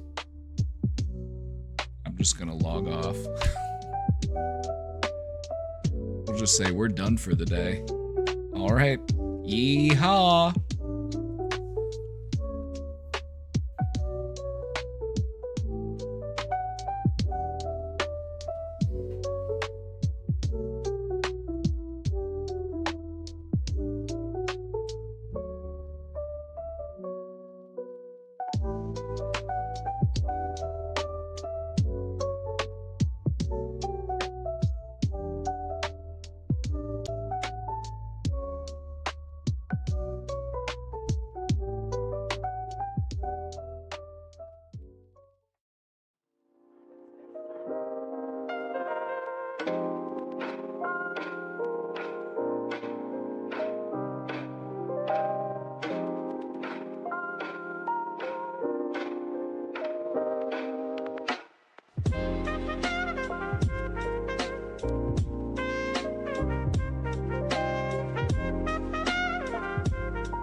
All right, I'm back. Moment of truth.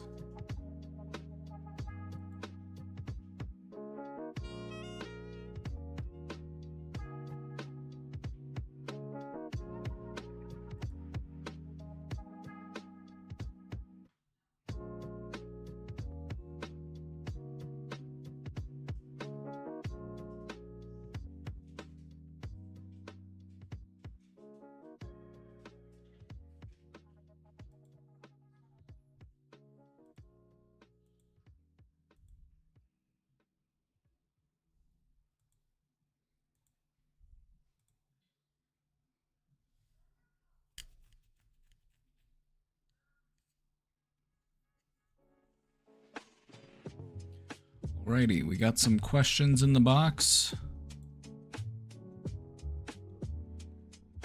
Nobody on deck for a call-in, though. We're still holding out for one.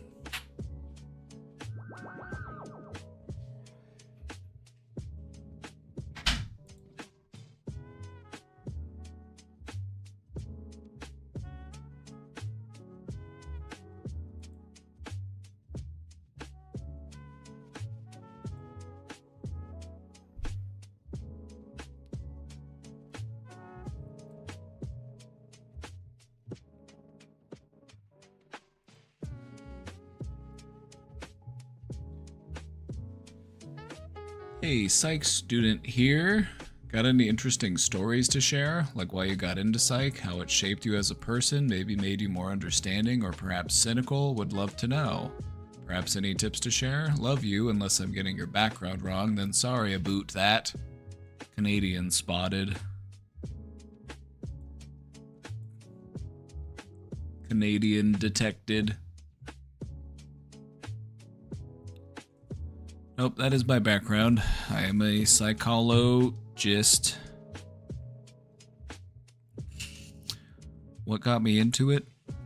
Well, whenever I was young, my mom was in college, and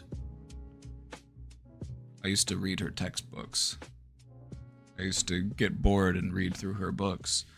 And, you know, she'd studied psychology, and it's just always something I've been interested in.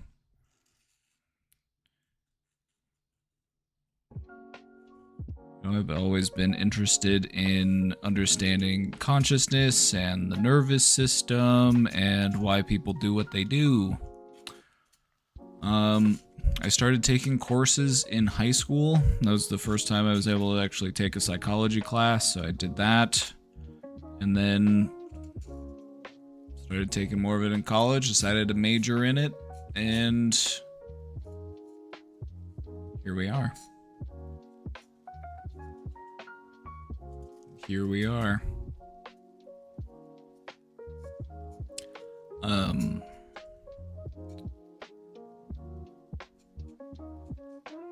I would say there was probably definitely a time where you can kind of fall into cynicism. You know, when you're any job or any field that puts you into a position where you have to see people, you know, at their worst. You know, it can kind of give you a cynical perspective on things. You know, when you work in mental health, you very regularly have to interact with people on some of the worst days of their life. And so it's easy to get burnt out, it's easy to fall into cynicism, but I feel as if, thankfully, I've been able to move beyond it.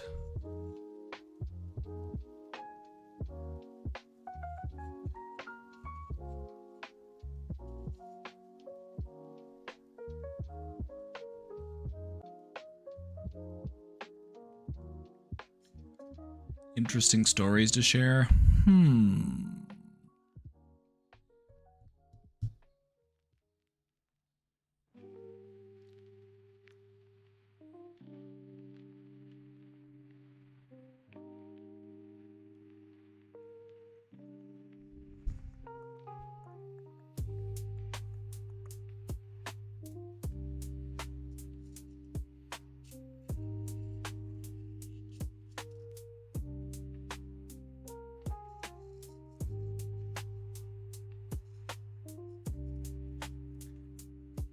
Trying to think.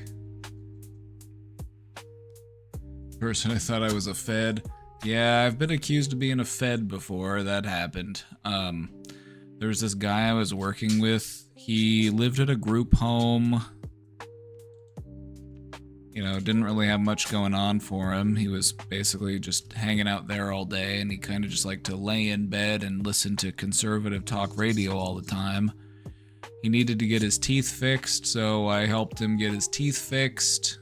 You know, helped him, you know, just with some activities of daily living and those sorts of things. And we started to kind of build up a relationship. And one day I show up to pick him up. We had an appointment, and he started confronting me about working for Homeland Security. Like, what? Like, yeah, I know why you're here. You're here to spy on me. Sometimes that'll just happen. It can be really jarring when you encounter that kind of stuff, especially if you've never encountered it before. Working in mental health, you think you'll have a good thing going, and then they'll just do a complete turn on you, and now you're in on it. You're one of them. You're here to get me. See, you're remembering more of my stories than I'm able to remember right now. I just feel like my brain isn't working properly today. Just one of those days.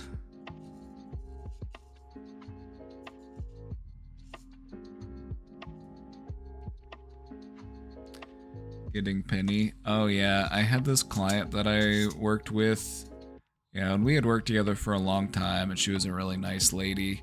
She had a dog that ended up having puppies, and so I got to meet Penny on the day that she was born. She was just a tiny little nugget. She was not much bigger than this little lighter here. She was just such a tiny little bean.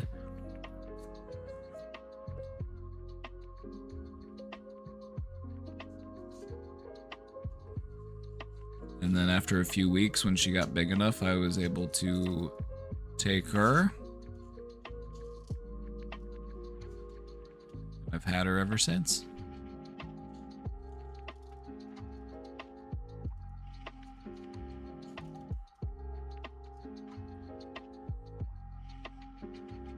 They had some puppies that needed homes, and I got to pick between a few of them.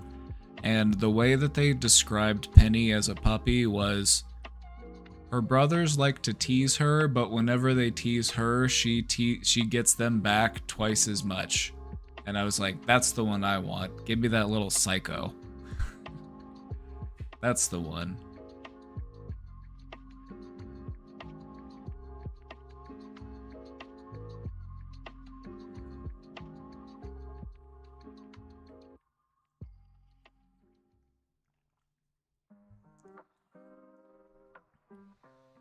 Said she's got that dog in her.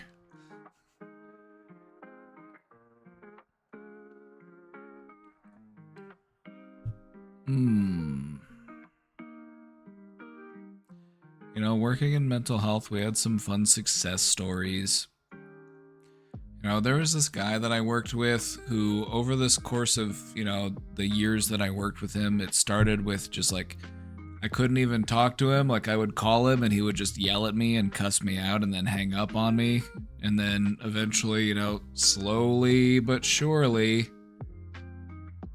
you know, we got him stabilized, we got him medicated, we got him put into a housing program, you know, because he had been unmedicated and just out on the street. He was always getting picked up by the police or the ambulance.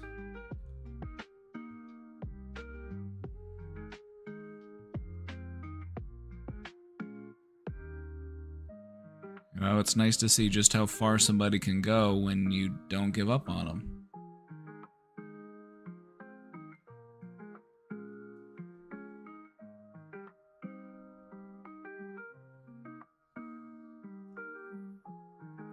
A lot of people get into psychology or mental health because they want to, you know, understand people or understand themselves, you know, so.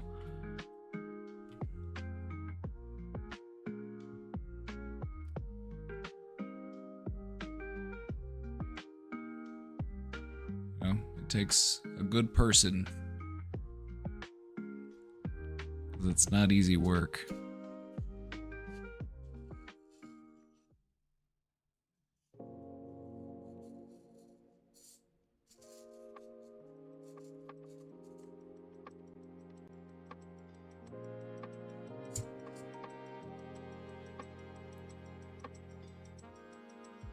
I probably have more interesting stories, but I can't remember them right now.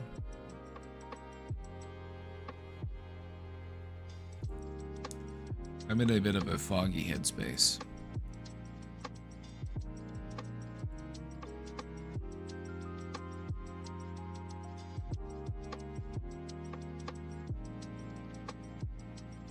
Got another question in the box. Nobody queued up for the call-in yet.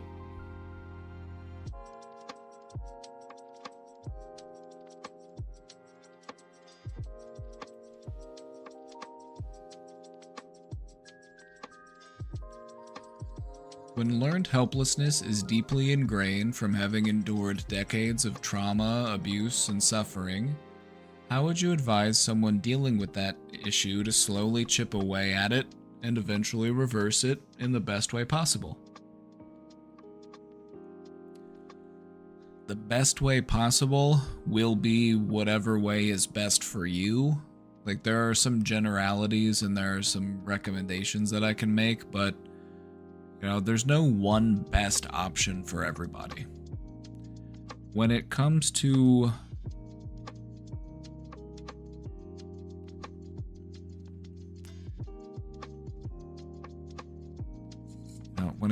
doing work like this is some work that can take time to do.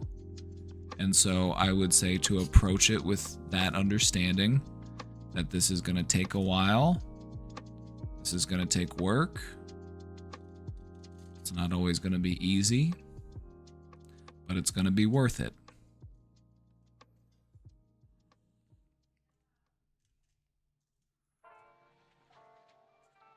How you do it is important, but I would argue that the mindset that you have going through it is just as important. You know, you want to believe in your ability to grow and change because it's true. You can grow and change. You can heal. You can get better. Believing that you can't or putting yourself down and, you know, putting barriers in the way, that's just going to make it more drawn out, more painful.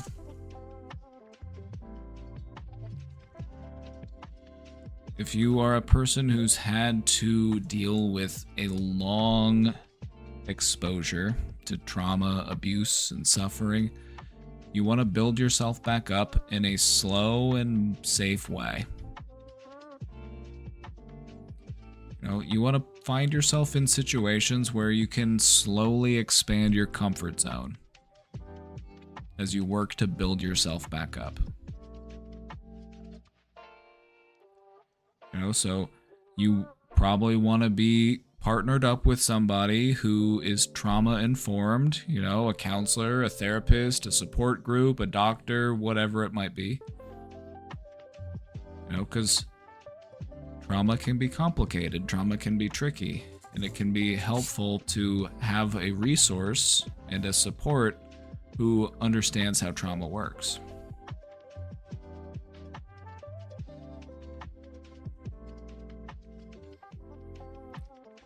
What it'll all come down to is just building yourself back up. A slow and meaningful way. Progress often starts slowly, but as you build momentum, things will start to change more quickly. And so those first few months might feel as if not much has changed, but then something clicks. And next thing you know, you're really moving along and you're doing things that you thought you would never be able to do. And it's always cool to see that happen. We've had a few of those moments here with some people that I've seen here in this community, people who I remember from months ago or maybe even longer ago, you know, operating under the viewpoint that things are never going to get better, things are never going to change. And those are the types of beliefs that you want to work on letting go of, because those aren't going to help you. Those are actually going to keep you locked into where you are. But what I've noticed is that in some of these people who did start out with those types of self-defeating beliefs, things are different now. Things are different now, and they're doing things that they didn't think they'd ever be able to do. And that's what it's all about. Before long, you're going to be doing things that you thought you would never be able to do. An important component of healing is proving yourself wrong. You are trying to let go of old pain and old belief that is harming you. And in doing that, you're going to have to let go of some things that you might believe about yourself. You might have a sense of identity tied into that pain. Letting go of pain can be difficult because it feels like losing a part of yourself.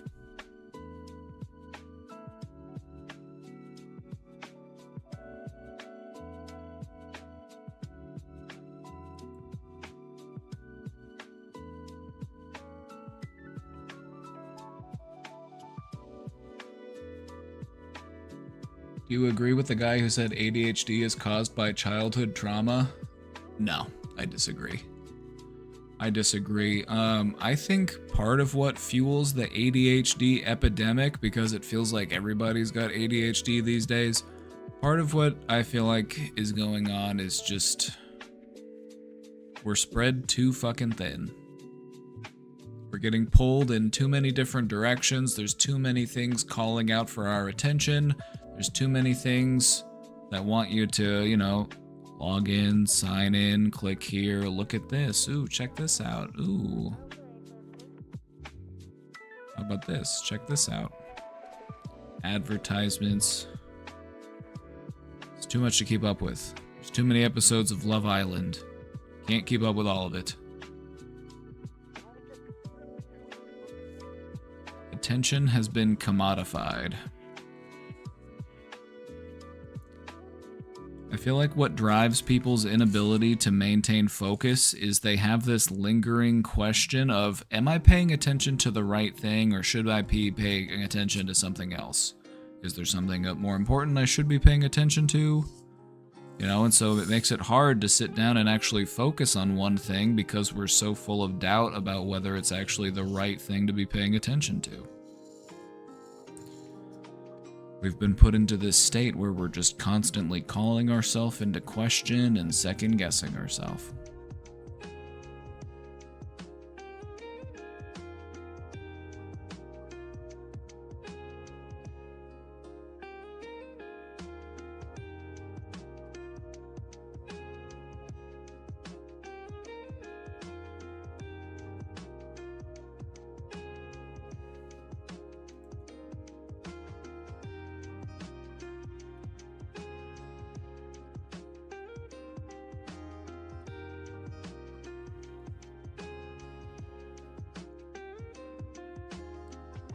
Too many Twitch streamers.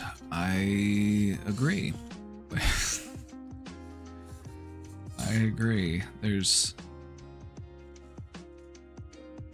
too much to follow, too much to keep up with. We have too much content. We have entered a time period where there's not a monoculture anymore. You know, it's not everybody watching the same thing, listening to the same thing. Content has become so specific and nuanced. You know, if you want to watch a cartoon character play a video game about medieval Europe, you can. If you want to watch a 40-year-old man play a video game about military combat, you can. If you want to watch a grandma put puzzles together, you can.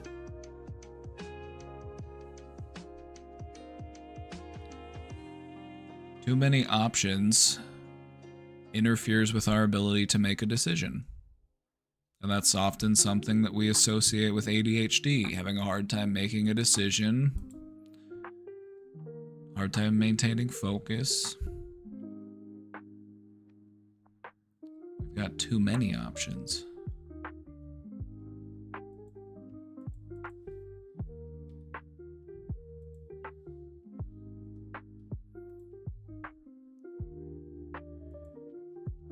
This is for the questioner who asked about letting go of learned helplessness.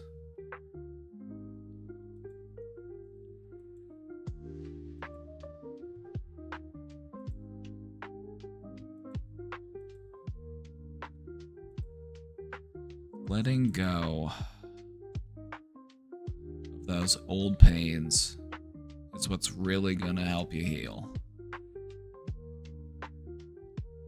Now, if we've got trauma that we're hanging on to, we're living around it. You know, it becomes something that we have to take into consideration with everything that we do. It changes how we're able to act. It changes how we're able to have relationships. You know, are we able to let people in close, or do we have to be mindful of when and how we do that? Or can we go out into the world without fear of bumping into something?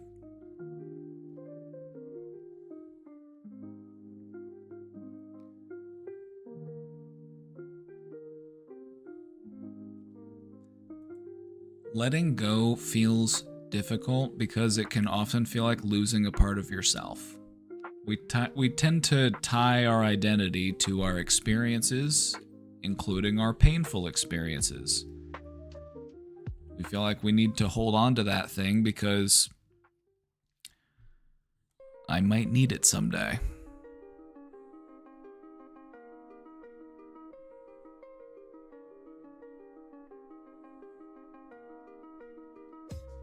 The good news is that you can be whoever you want to be. You might not be who you thought you were, and that's okay. Our sense of identity does not really like when it's called into question. We like to be pretty sure about who we are as a person. Keep asking yourself that question. Who am I really? Am I the things that happened to me? Or am I the one that experienced them? Am I the one that is observing my thoughts? Or am I my thoughts?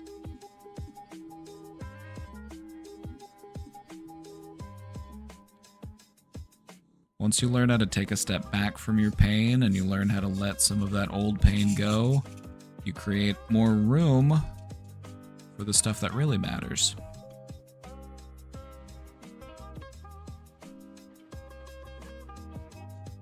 You know, love, joy, all that fun stuff.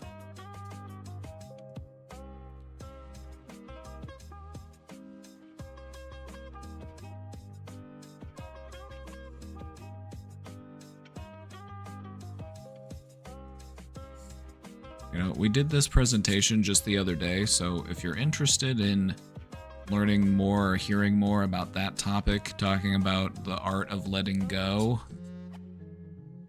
which I think is something really helpful for anybody who, you know, has traumatic experiences that are still affecting them today. You know, you can check out that VOD. There's also the slides posted on the Discord.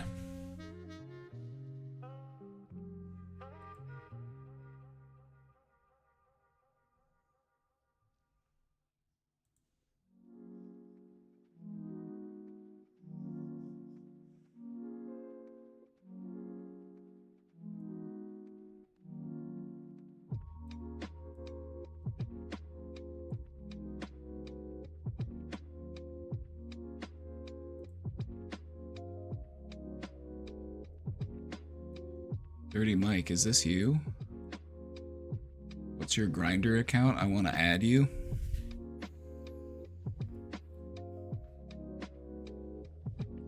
Is this just your way of flirting with me? Some men just don't know how to flirt. They just come in and start insulting you and they they think that's effective.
You know, I thought this might be you for a second, but this guy seems way cooler than you. Like, I thought this might be you. But this guy's got a different Twitch handle associated with it. This guy actually seems kind of cool. He plays orcs. That's pretty cool.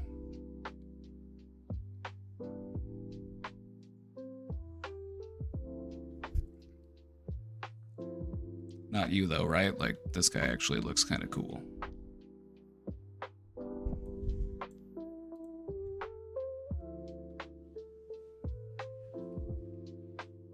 That's me. Why does somebody who looks like we'd possibly be friends feel the need to come in here and be mean to me? Doing all right? Hanging in there?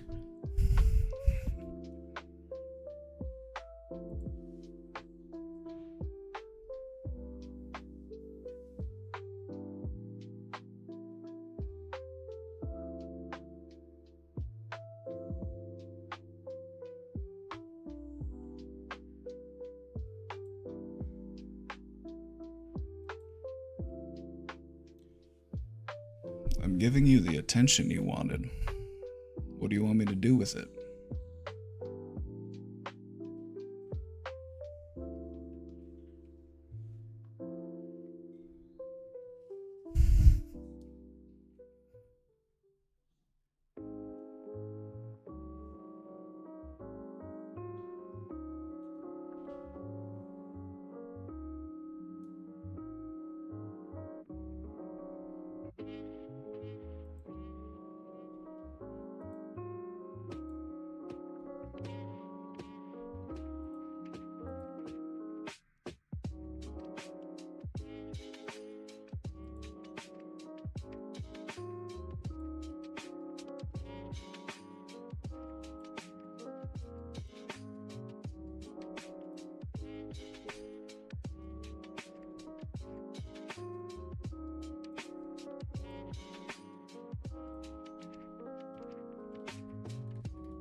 Hopefully Dirty Mike finds his place.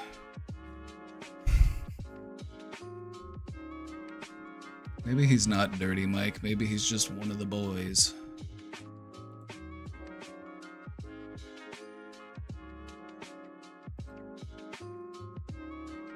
What's funny is that usually Dirty Mikes and I get along. Like, I normally poll pretty well with Dirty Mikes.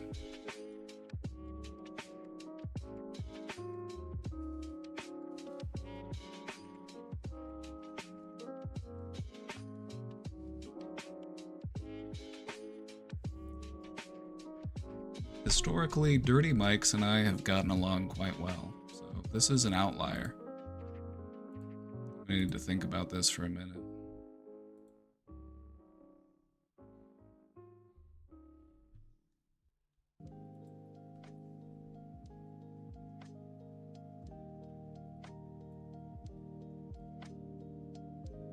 Besides, I don't stream to be a big streamer. I stream to help people, and we do that, so...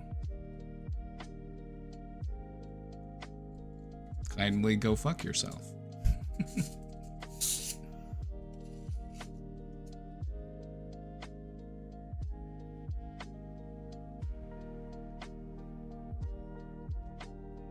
Hi Joshua, so I have a big concern. Quote, I'm psychic and I have a lot of problems.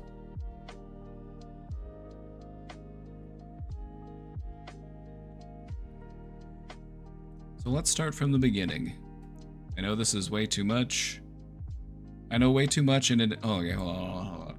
I know way too much and it inhibits me from experiencing the way I should. My perspective on life, is honestly out of this world. My mind is big and I hold a lot of knowledge. I'm a high priestess.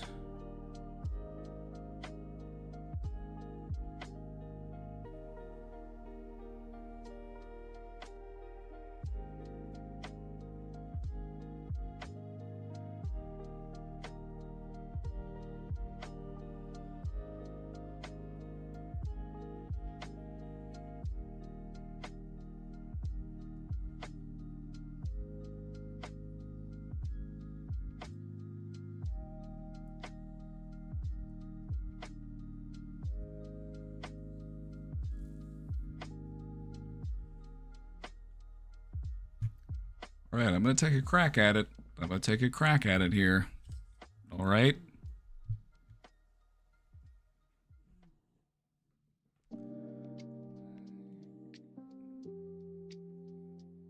Piqued my interest. All right, let's go in. Let's see what we got to say.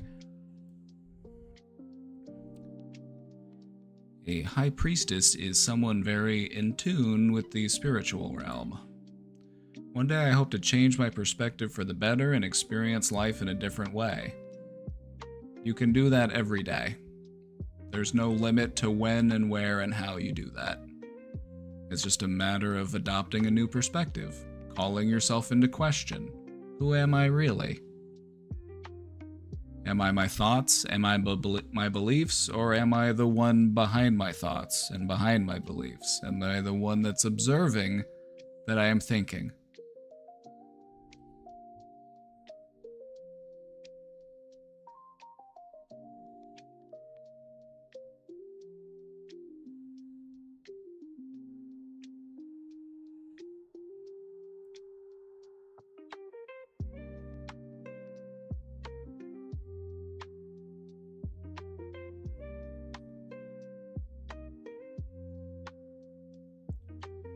Anyways, that's not my big issue. Well, it's a big part of the problem, as I have many experiences in the spiritual realm as I meditate all day and my body astral roams, and I currently have no means of controlling it, so it takes my mind all over the place and my sense are so gone.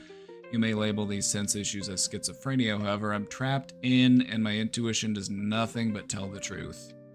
I forgot to add I'm a medium as well, so I sense everything. Anyways, I knew all these things before I started to go what I consider spiritual trauma growing up. I had many experiences that lead me to be the high priestess I am today. However, I discovered my abilities when I was about 15 years old or so during COVID. This was a great time for me. What happened after? Okay.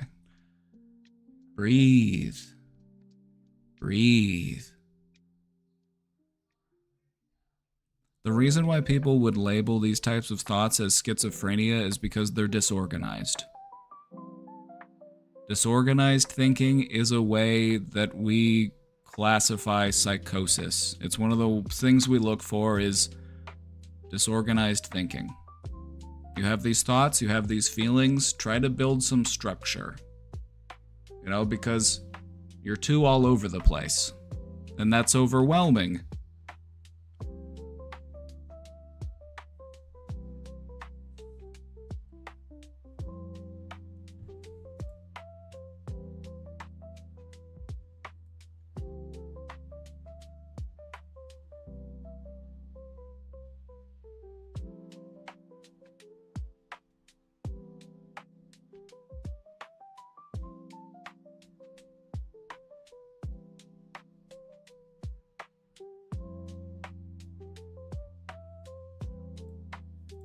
Well, I need to show you something real quick.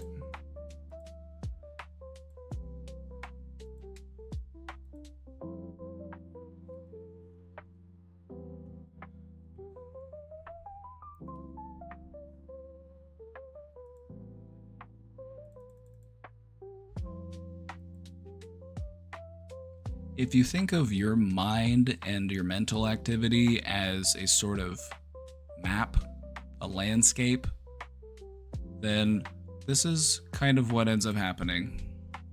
If you have OCD, for example, you have these deep valleys where your mental activity will get stuck. This is why you will loop on things. This is why you will obsess over things. You get stuck in those spirals and you have a hard time pulling yourself back out. A healthy mind has those peaks and it has those valleys, but they're not so overwhelming that you're not able to navigate out of them.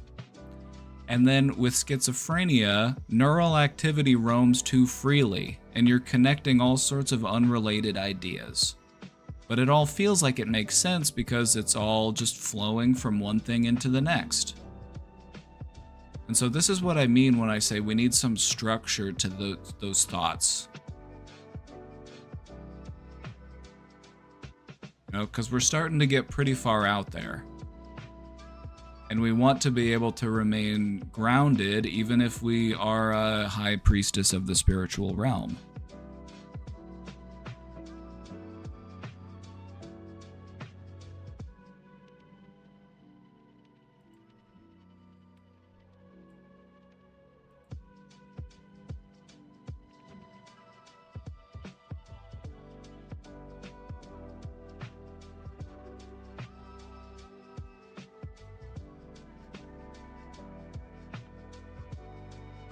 So I'm entering my senior year of high school, the final year. I'm very excited to finally be finished with school. I've always been very interested in psychology and plan on studying in the future. If you don't know, there's an app called Psychology, tons of data and info.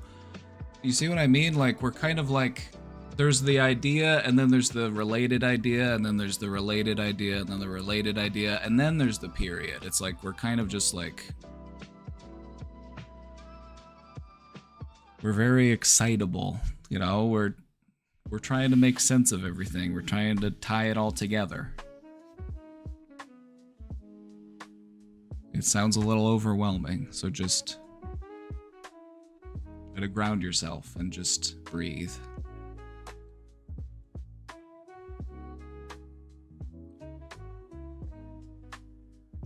As the school year began, things already were heading south for me. Before the school year began, I had a prophecy that we will talk about later on in the story. The prophecy I had was seeing a boy through a window in Asia. LOL, that's not the whole prophecy, but it's the part we'll talk about later. And it's what I do at the time. Anyways, one download I had one day was to not talk to football players at all, and this was the whole plot. Football players, ugh. Anyway, it's senior year, COVID's over in the first week of school. You know, sometimes when your mind is in this sort of place, we might misinterpret our instincts as psychological or psychic mystical impressions.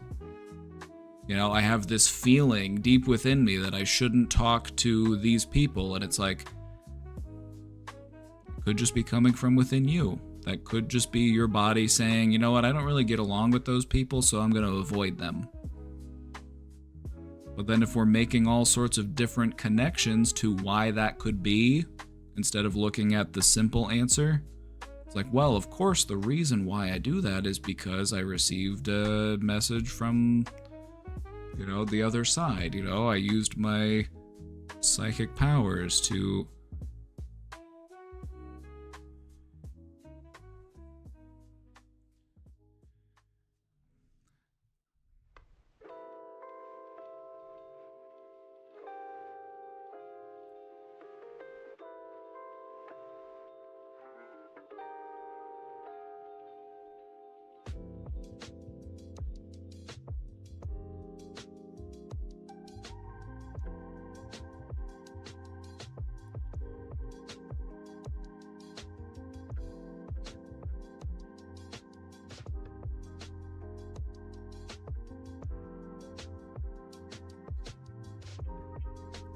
You know, I'd like to read your story and I'd like to get more into it, but I'm having a hard time following right now. This does feel like it kind of just bounces around a little bit.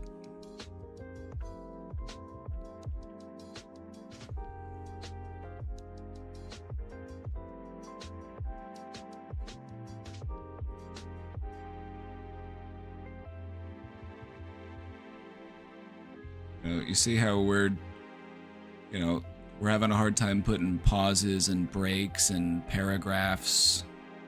You know, it's like our brain is trying to connect too many things. It's trying to draw too many lines between too many things.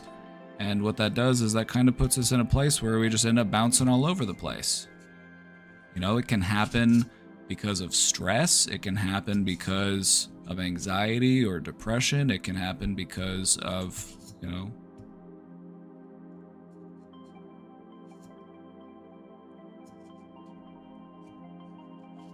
so I'm trying to stay with the narrative here.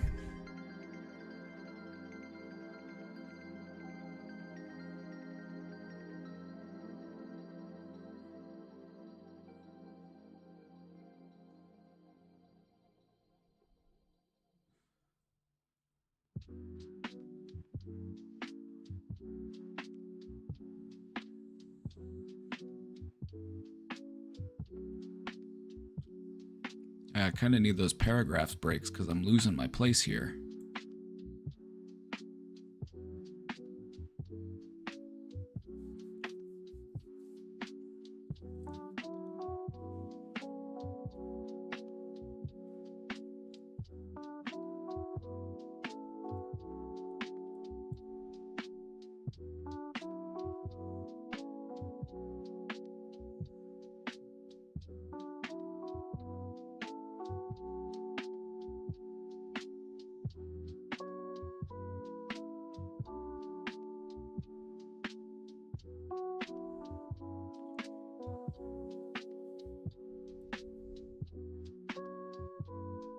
So I'm going to start at the end and work backwards.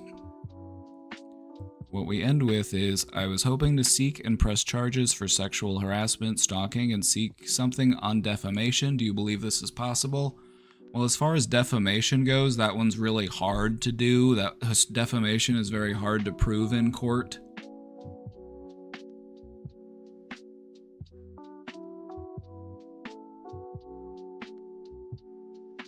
Defamation's really hard to prove in court. Sexual harassment and stalking. Let's see, what was it that happened?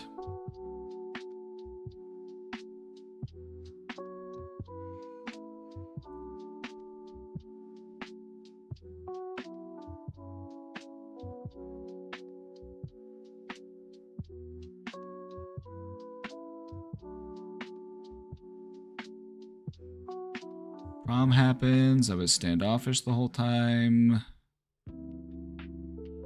As I'm catching a ride home, someone takes pieces of my hair. I literally heard them say to do it, and it just had to be steady and quiet. More people putting magic on me.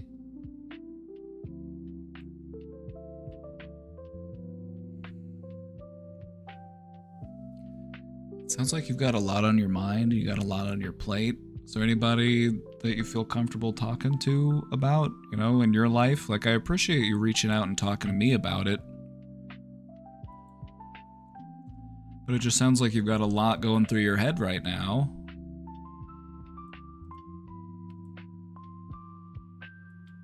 You know, do you have anybody that helps you feel safe and comfortable that can help you to, you know, put some structure to your thoughts?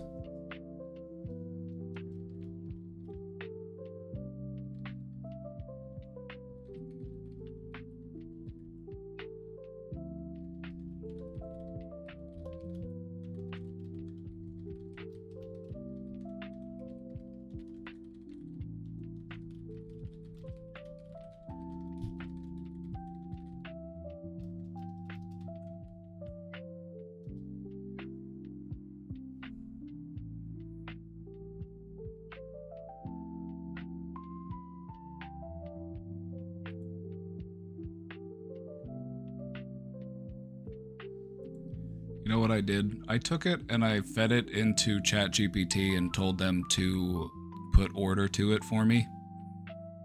So let's see if this is accurate. This might help me figure out what's going on. Identifies as a psychic, medium, high priestess, claims deep spiritual awareness and connection, describes frequent meditation, astral projection, and intuitive experiences. Believes their symptoms, such as sensory confusion and dissociation, may be mistaken for schizophrenia, but insists it's spiritual in nature. The belief that these types of symptoms are spiritual in nature is a symptom of schizophrenia. There's nothing wrong with having spiritual beliefs, but, you know, other people aren't casting magic spells on us. They might be sending energy our way because that's, you know, how the universe operates. It's all an exchange of energy, you know, through words, actions, intentions. But I don't think there's anything mystical going on. There might just be things happening that are beyond our understanding. Doesn't necessarily mean it's anything supernatural. Alright, so timeline of events, COVID era, psychic abilities awake.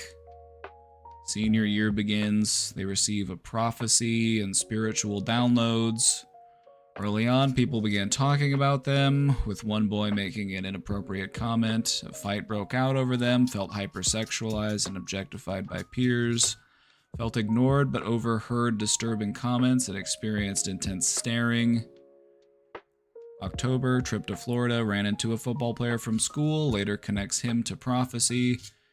Creeping behavior at school, overheard boys planning something, later found out they were taking inappropriate photos of her, realized they were being stalked in stores and around school. See, this is what I want, like, if this is the type of stuff that's going on, like, yeah, this is definitely really concerning. People sneaking photos of you, like, yeah, that's absolutely harassment. That's without a doubt. all of the other stuff about, you know, visions and prophecies, and, you know, that's making your message less clear. You know, there's actually something significant and serious going on, and we don't want to, you know, we don't want to cloud what it, like, because that's important stuff to talk about.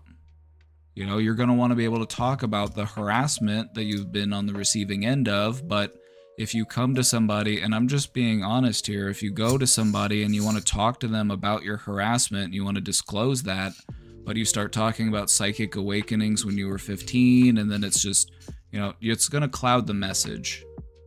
It's also going to make people discredit you. They're going to dismiss you.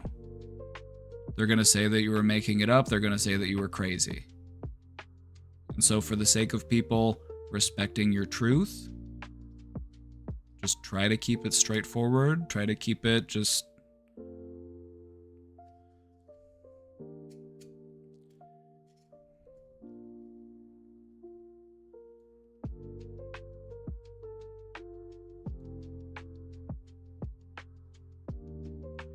It sounds like you've got a lot on your mind, you know, and I would definitely encourage you to find somebody to talk to about it, you know, so that you can start putting some structure to all these different thoughts and ideas.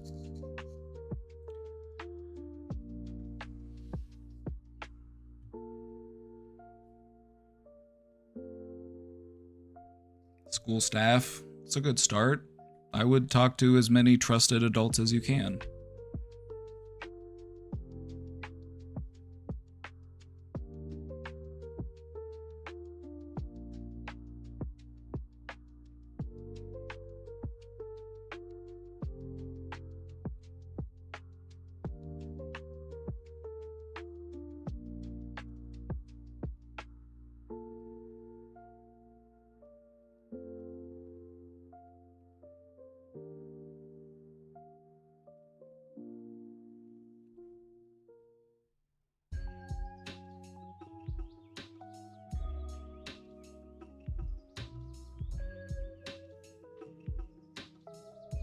Can you explain the part about people dismissing what she's saying? It rang true for me. If you were to come up to it, like, this is just, it's purely related to the stigma surrounding mental health. If you were to come up to somebody and say, yeah, I'm being harassed. Like, oh, you're being harassed? Okay, well, what's happening? Well, it's like, well, people are taking pictures of me. They're sneaking pictures of me. Okay, like, well, how do you know? It's like, I just know. I received a psychic download, actually. It was transmitted to me. They're gonna dismiss you. They're not gonna, what you need concrete evidence. You need, something that's verifiable. Because the average person that you were to go to, that's like, they're gonna dismiss you as soon as you start talking about being a psychic or, anything mystical. That's just gonna... They're going to take you as unreliable and uncredible, and they're not going to believe anything you say, even if there is actually stuff going on.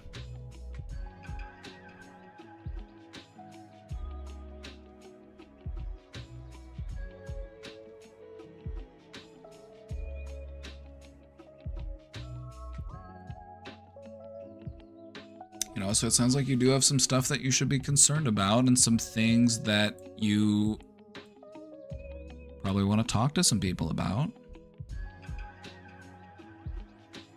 And so I would say, who are some people that you could feel safe and comfortable around to kind of start to put some structure to these thoughts?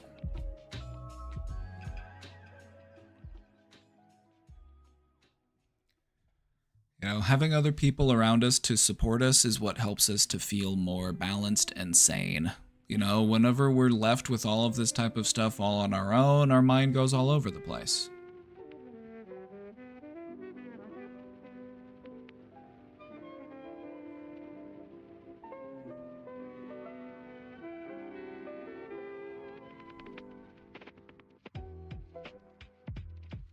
Also, you see how I used ChatGPT there to kind of put structure to all this? It's a useful thing to do, you might... If you ever have a bunch of ideas, and you're trying to put structure to them, that's something AI can be good for. Just don't turn AI into your therapist.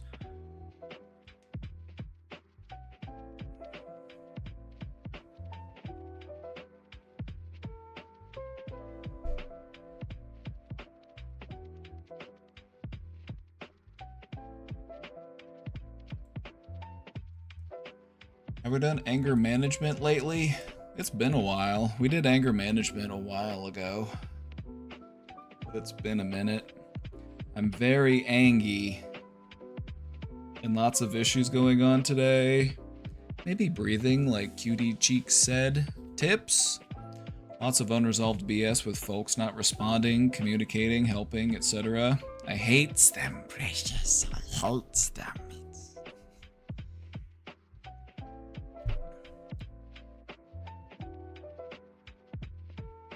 What do you want to channel it into?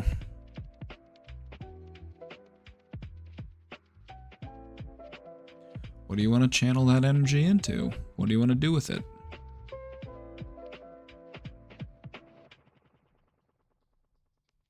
You know, do you want to try to go out and make change in the world? Do you want to go out and, you know, meet up with other people and, you know, be an activist?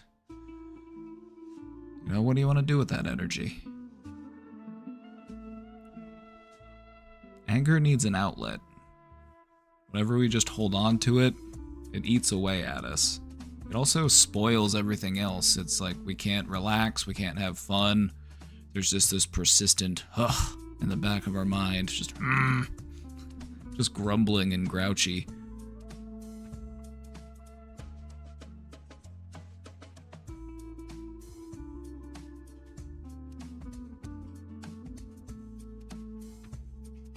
I try to get out and sleep it off, but when I get real angry, I cry instead of like be enraged, like full on tears I can't control. Emotions are interesting. There's a difference between anger and rage. You know, anger doesn't have to turn into rage. That's what it does for a lot of people. Rage is destructive. Rage is, you know, chaotic. It's harmful.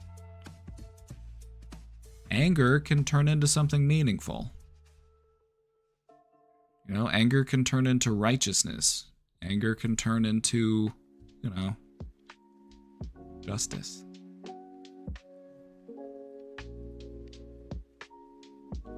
Grief is sometimes underneath anger. This is true. Grief is a big driving force for anger. Like maybe you're grieving because you see what all's happening in the world and you're grieving because of it. You know, you're not only grieving for the people that are dying and suffering, but you're grieving for just all of that lost potential. You recognize that things could be so much better and yet they aren't. That makes you grieve for your species, for your humanity. You know, I can't blame a person for looking out at what humans are doing and saying, oh my God.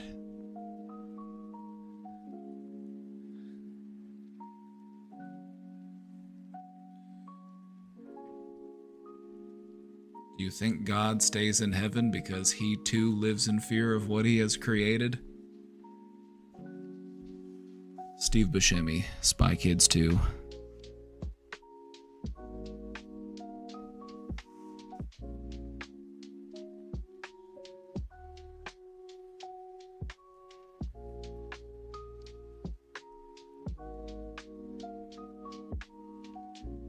Breathing techniques like the question person mentioned just makes it worse because I am like aware of the fact that I am angry or crying and that makes it feel worse. I don't know.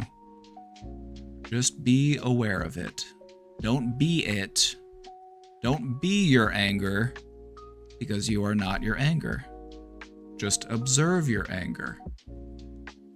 And that's what breathing can help you do. It can help you to prevent you from falling too deeply into your emotion.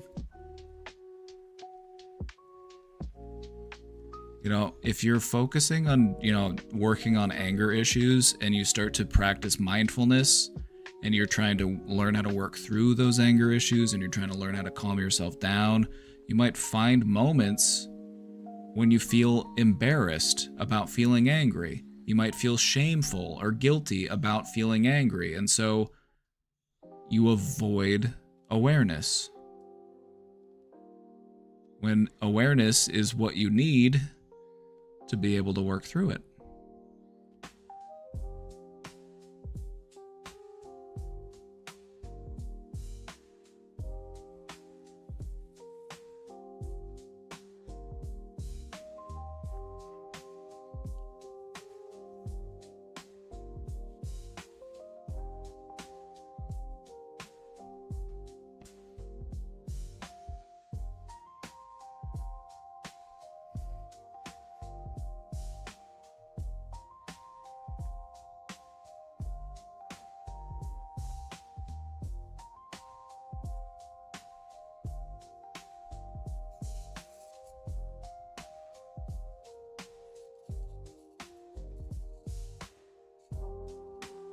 Anger isn't inherently a bad thing. It's just about how you wield it. You can take anger and turn it into something meaningful. You can take anger and use it to create something great. You can also take anger and use it to destroy.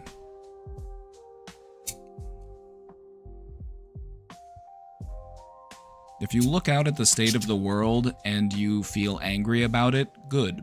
You should. That means you're a human. That means your heart is beating. It means you have a pulse. It means you have empathy. So what do you want to do with that energy? The energy is here. What do you want to do with it?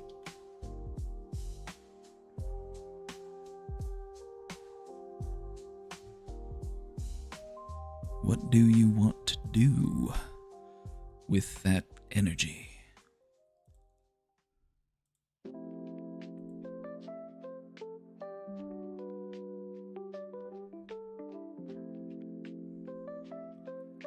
I hate when people even slightly question me, like a teacher, professor, boss being disappointed and doing a talking. The amount of times I had to control not crying at the spot, my God.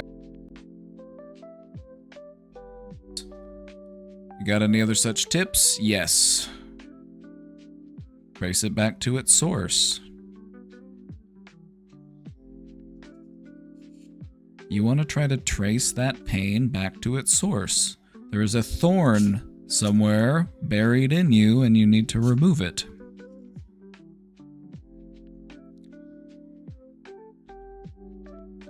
The reason why we get so reactive whenever we feel criticized or judged is because it reminds us of our own insecurity. It makes us feel bad about who we are. It makes us feel like we're a failure. It makes us feel like we're not good enough. It doesn't have to mean that.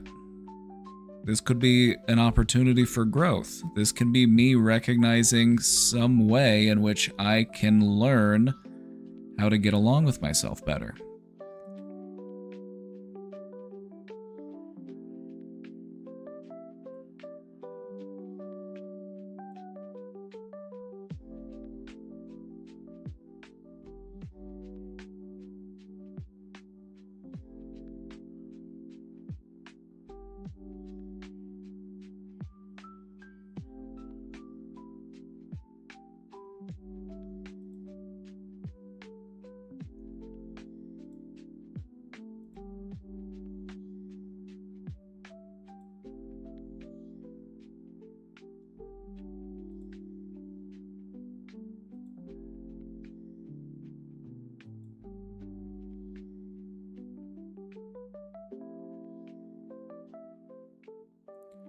Took so long for me to be able to handle critique as a bullied kid, a long time to not see it as another way for people to enact aggression at me.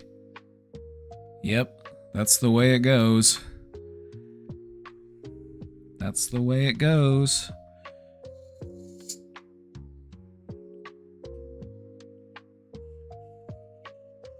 Whenever we have to deal with a lot of criticism, it teaches us to be very hypercritical of ourselves, you know? And so even though what the other person is saying to us might not be as bad as what we think about ourselves, it's still bothersome because it reminds us of our own insecurities.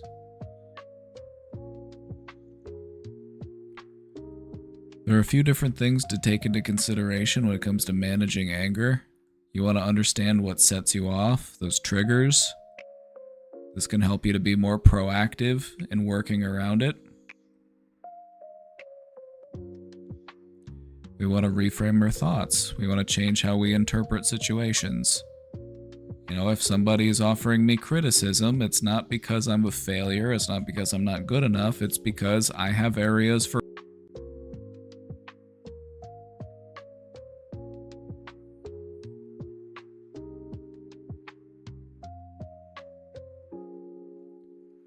You get these things called intrusive thoughts and a so-called dog shit and uncooperative inner voice / brain. Other than saying shut the fuck up in my brain every 5 minutes to mute it, you know how to deal with it? Just watch it. Just be aware of it. You aren't your thoughts. You are the one observing your thoughts. So just watch them. See where they go. See how they make you feel.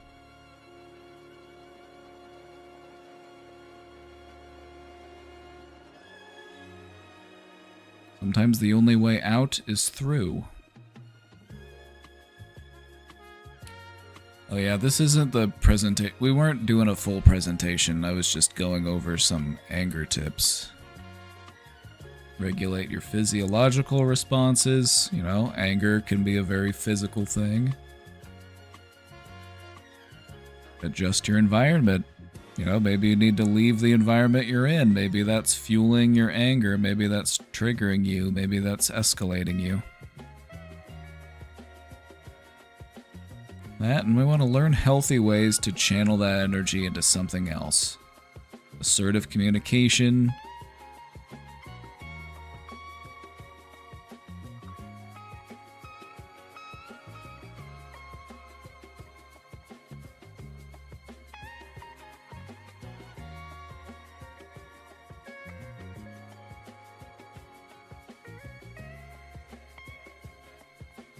Going back to what Indo Tovarish was saying, the reason why those thoughts bother you so much is because you have a reaction to them. That's why they persist. That's why you have a hard time getting rid of them, is because they get a reaction out of you. So instead of react, just observe.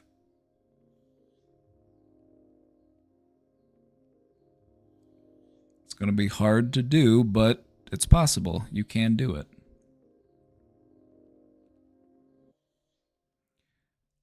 These beliefs don't have to be true. These are just your insecurities talking. These are just self-defeating thoughts.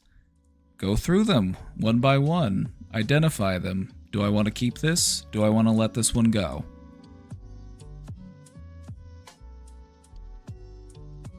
You know, you've gotten to a point where you're ready to start doing some housekeeping within your mind, and that's a good thing. You're recognizing that you have thoughts and feelings and beliefs that no longer suit you. That's good. You're ready to let them go. It all starts with awareness.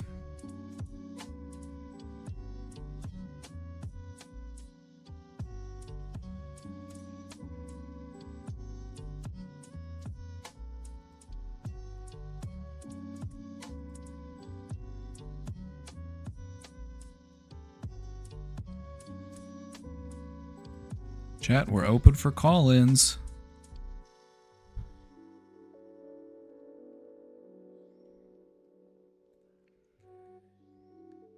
But like it happens without my permission, it just happens whenever, even when I'm happy or sad, it just happens.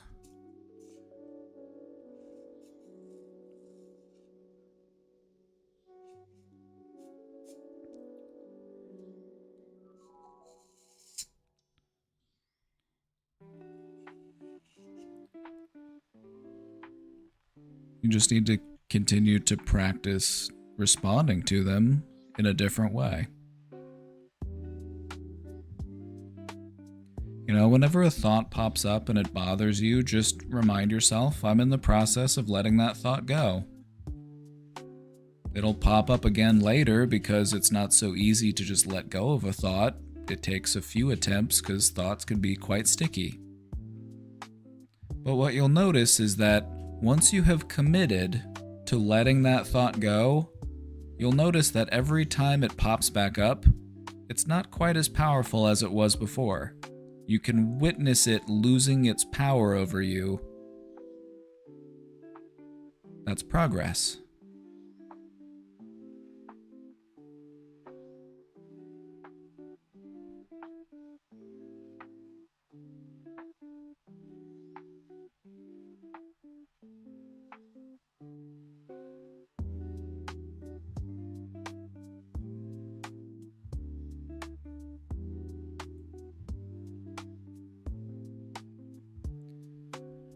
The reason why intrusive thoughts are so sticky and why they pop up in moments where you weren't even thinking about that kind of stuff, like a moment where you're happy, a moment where you're sad, it just pops up, is because this thought is currently classified in your brain as something that I need to worry about. It's getting danger signals. I need to worry about this because every time it pops up, it stresses me out, and then that means I must need to be concerned about it. I must need to think about it. And so when the thought pops up, if you respond to it as this is urgent, this is serious, this is impactful, or if you just try to avoid it, it'll just come back. It'll just keep popping back up because your brain has registered it as a potential danger.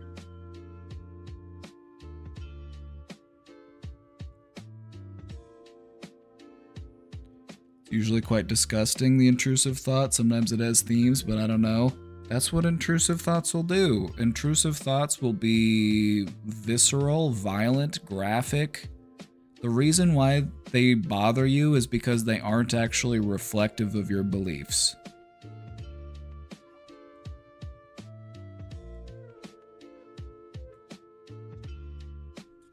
Better believe I have a presentation about intrusive thoughts.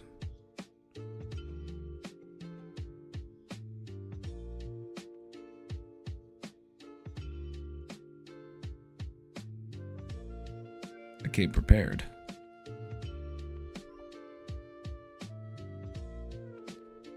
Do you want a copy of the Intrusive Thoughts Survival Guide?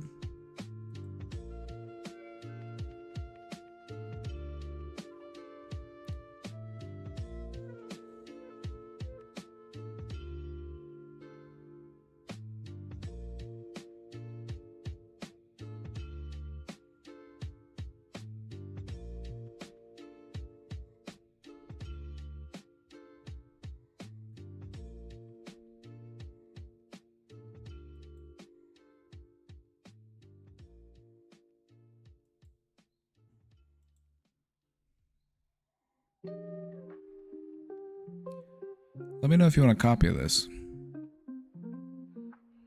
Let me know if you want a copy. This is a good one for intrusive thoughts. I don't want to go into the whole thing, it's terrible. And you don't have to. You know, you don't have to tell me exactly what every intrusive thought that you have was, because that's just, it doesn't really matter. Intrusive thoughts could be just about anything. They're random, disruptive, sometimes they're very graphic, sometimes they're very disturbing in nature, and the reason why they are that way is because it grabs your attention, because it distresses you, and because it causes you stress, your brain assumes this must be important. I'm bothered by this. I need to be wary of this. I need to be on high alert because of this. And so then it keeps popping up, even though it has nothing to do with anything that you believe or anything that you're trying to do. It just keeps popping up because it bothers you. And so what you want to do is you want to understand this is just an intrusive thought. It's just trying to get my attention. I'm going to give it the attention it needs in the moment, and I'm going to say, hey, you're an intrusive thought, and I'm going to let you go. And then that's it. That's all I need to do with it. A thought is just a mental event. It's not a truth. It's not a command.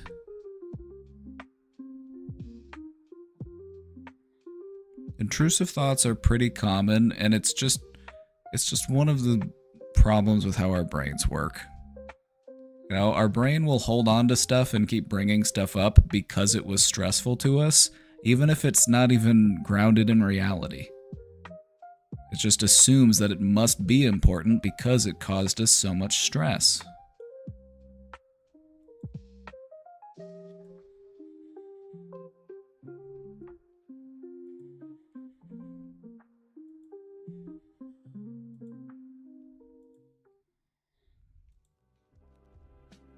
I wish I could rewire it. You can.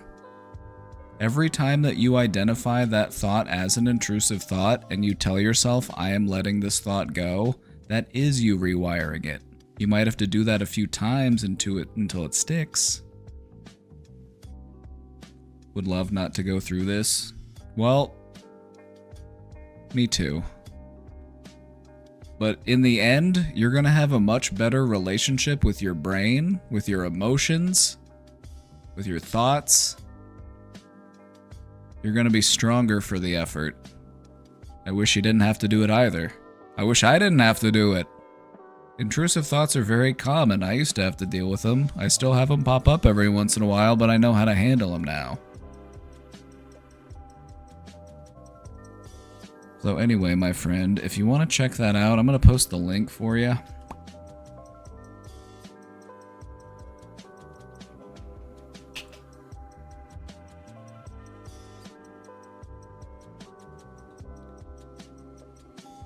Intrusive thoughts. Definitely manageable.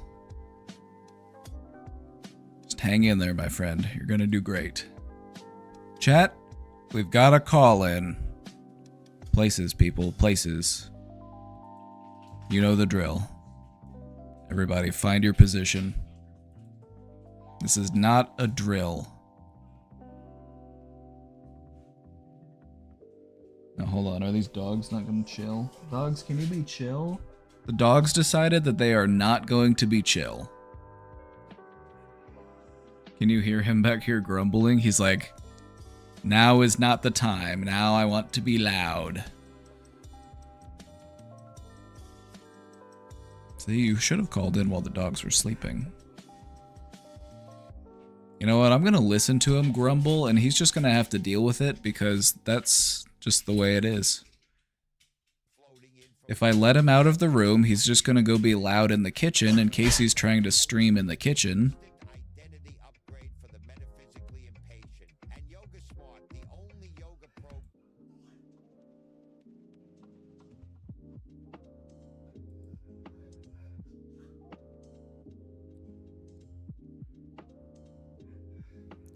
I might just go take care of this dog real quick. He's just not going to let up. He's very demanding.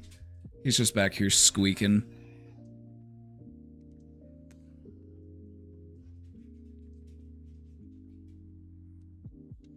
Okay, give me a second. Salian, do you mind just holding for a moment? I'm gonna go let the dog out because he's just fussing. But hey, if anybody else wants to hop in the queue, take some calls. And we'll do that right when I get back. I just really need to do something about this dog.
All right.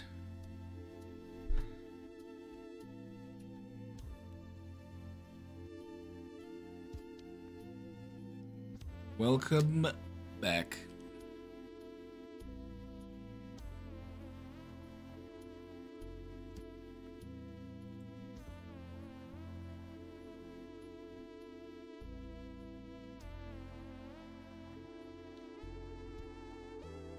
All right, everybody, we're back.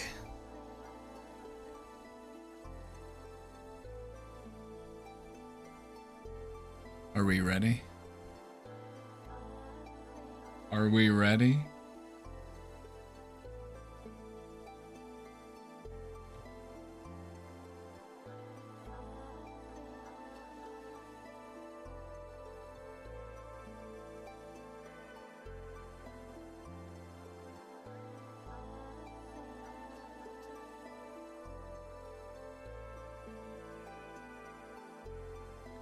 Alright, I'm gonna go ahead and send the invite. We got Salian here lined up. Let's see how this works. This is the first time we've done it before, so this, we'll have to see how it goes. We might have to adjust some volume levels or something, but yeah, let's give it a try. Let's go.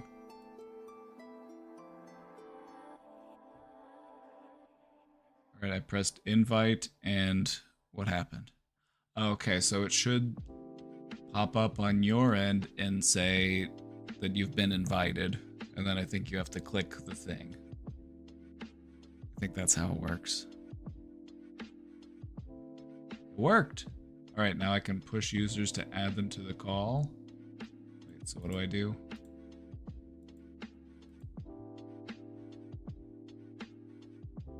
Show on stream? Yes, push guest.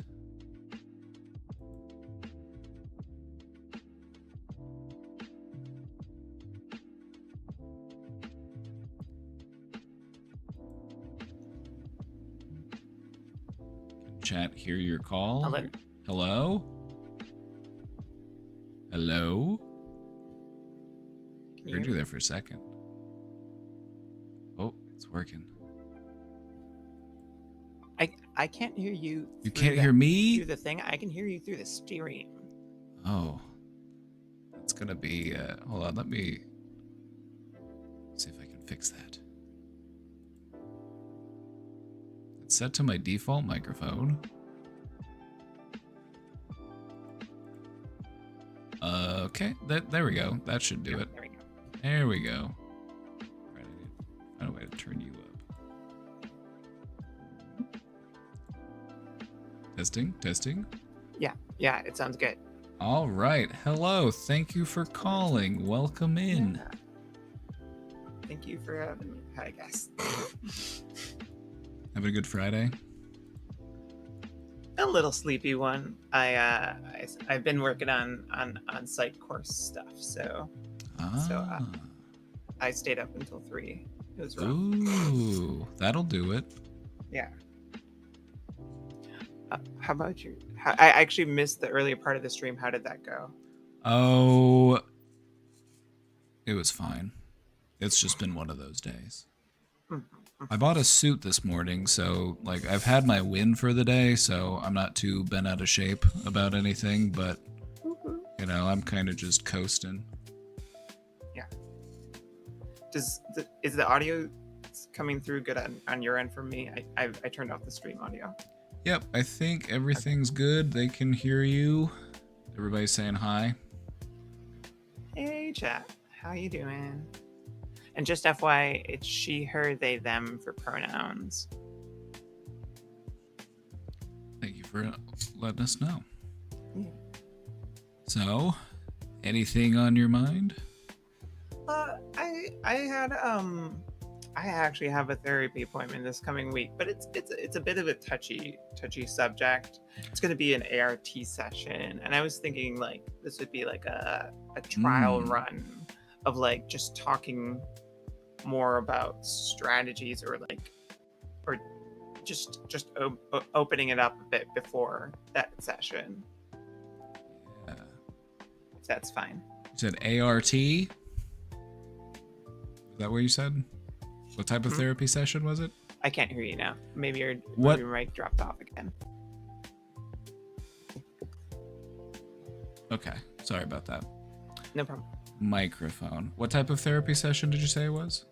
It was it's going to be an ART session about it. It's essentially I've had IBS for the past 3-4 years, Okay. and it's sort of impacted my relationships in a strange way. Physical activity has been a trigger, and so between me and my partner, our like sexual activity has dropped. So Mm, like but like now I'm in a much better place. It's good. just I have the lingering reservations Ah, that are so hard to drop, like the barriers of that, like yeah. So you've won the war, but there's still some holdouts. There's still some pockets of resistance. yeah, Okay. it's like I don't know if it's something I could do. You really do meditation about? I mean, I like or I don't know any real strategies about like kind of like bringing down the temperature for it, because it's just it's literally that like instinct. It's that moment where, oh, we could have like an intimate moment, Yeah. but there's just that wall. Hmm. It's those moments of vulnerability where you kind of have to be comfortable with surrendering to them. You know, Yeah, when the analytical mind starts to apply itself in those types of situations, it often makes things confusing. yeah, yeah. And it like it's that fear of so when I would have triggers, it could be weeks long, Oh yeah. like, and that was at the height of it. And so it was there was such a high incentive for being like, I'm going to Right? disengage from this and like Yeah. give it time. And now the time has been given, but it's like coming back to it like is really hard. Yeah. Yeah. And yeah, the analytical mind is hard to, but it's sort of, I guess, since I've already talked about judo, it's like when I'm overthinking a move in judo, if I'm trying Yeah. to react to an opponent, and then I'm thinking about the move, and there's no way to be good at judo and to be consciously moving Right. with your brain like that. Yeah. What you may find is that you've already overcome so much, you've already grown and learned so much, and you've been able to apply all of that, and there's just these still, like you said, these lingering holdouts. What you might come to find is that when you do approach those things and you do actually stand up to those things, it's like when you show up at the final boss, but you're over leveled because you did all the side quests. Mm, You know, we have a way yeah. of like building up those things in our mind, especially if it's something that was very bothersome, very disruptive, very stressful. You know, Hmm. we view it as this insurmountable foe, and we need to recognize just how strong we are and how far we've come. Yeah. Yeah. So, if you had to name it, what feeling would you say you're looking for regarding all this? I guess like um feeling like I can um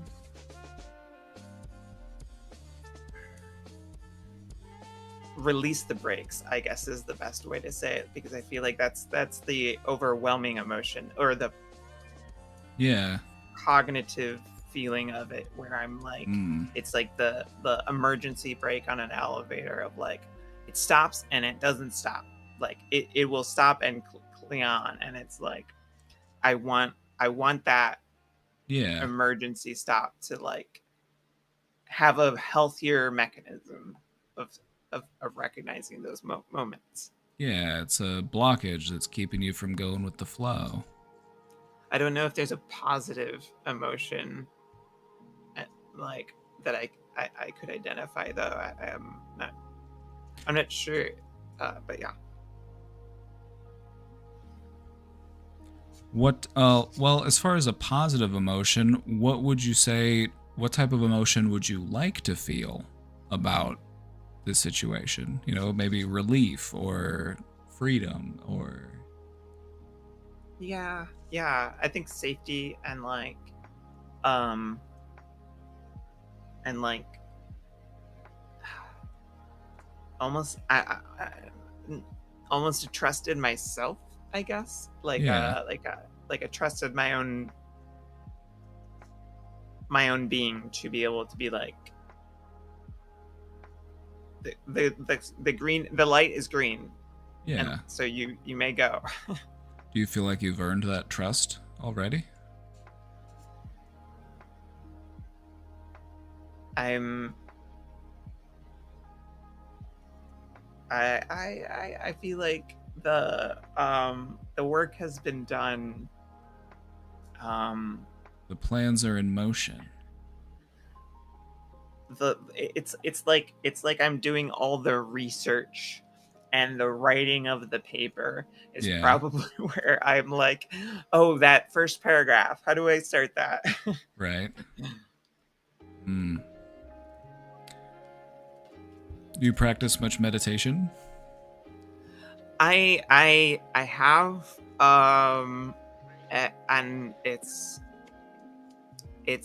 uh it's something I find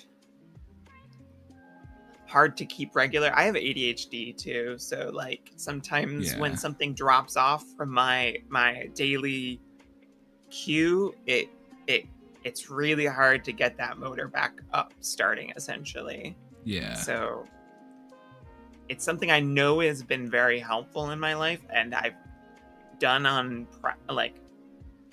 like every other day at one period, and so like I felt that, and it's just really,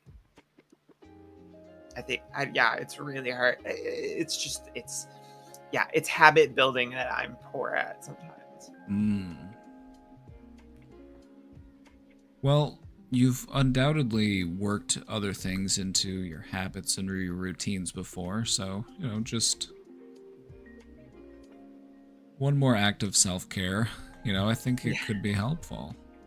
The reason why yeah, I bring up meditation specifically is because when you meditate with intention on a specific goal or on a specific feeling, so the one we would try to find here is relaxation. You know, so this would basically just be you in an intentional moment focusing on that feeling of relaxation. And what happens when you do that is your mind will bring you to that wall, and that will be your opportunity to either start chipping away at it, to pass through it, to climb over it, whatever it is that the work that you need to do. And so all you need to do to find that point of tension, wherever the work needs to be done, is relax into it. oh, mm,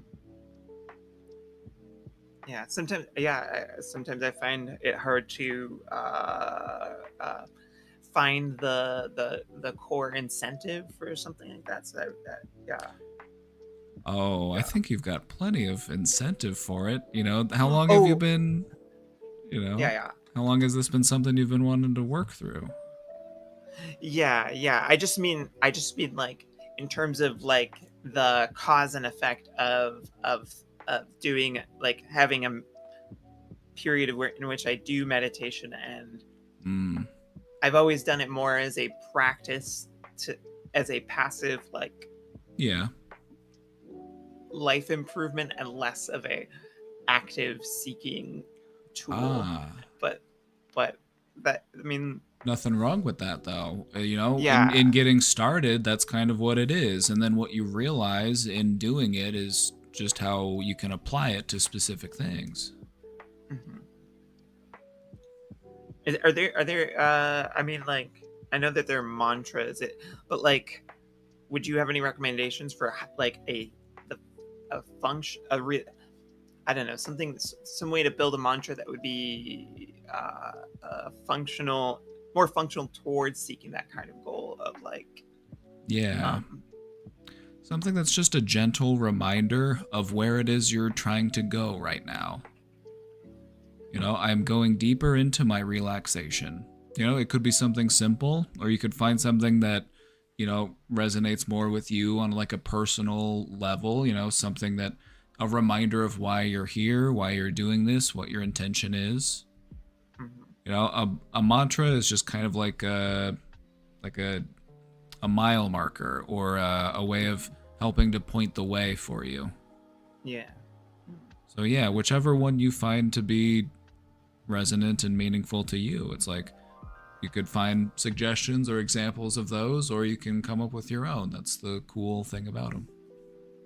I got 2/3 of the way through a book on Dogen, and I think that was in the last third. Yeah. So that, I mean, yeah, I think that I think that's a good starting place. I think you've made tremendous progress, and that once you take a crack at this next part, you'll realize that I'm quite a badass, actually. Like, I can get stuff done. Yeah, yeah.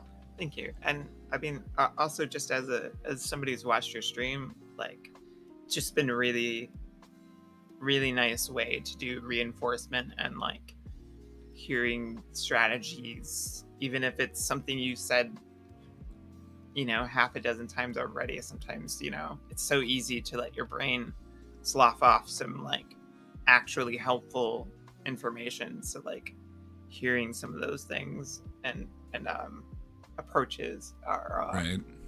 helpful. Right? Sometimes you just gotta, you know, I keep repeating it, not just for everybody else's benefit, but for my own benefit as well. You know, Yeah. it becomes a way that you think. And when you're able to show yourself compassion and grace, and you're able to, you know, orient where you're headed and, you know, where you want your mind to be, it's like you can't help but want to, you know, share that with other people. Yeah. Yeah. So that's I, why I like to tell people, you know, don't work on yourself just for your own sake, because sometimes we have a hard time committing to that. You know, like, well, me personally, I don't feel worthy of, you know, a better life or liking myself or whatever. You know, then do it for the people you care about. They want to see you happy. They want to see you enjoying life. So if you have a hard time doing it for you, do it for them. yeah. Yeah. I think I don't want to keep you, and again, thank you so much, Josh. And Oh you do no, great you're work. good. Thank you for calling in. It was nice talking to you. You know, I've Yeah. missed doing call-ins, so thank you for being the first one to do it after such a long time of not doing it. I'll be sure to do it more regularly. Especially now that's just built right into Twitch. That's nice. Yeah, I had no idea what this was gonna be like. If it was gonna like push into some other app or what, but this is pretty intuitive.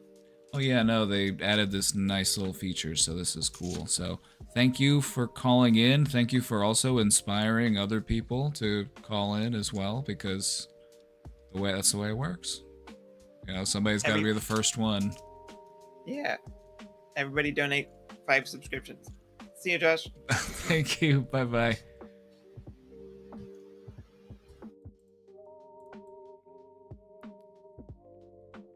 Thank you so much for calling. Everybody clap. Everybody say W. Everybody do your thing.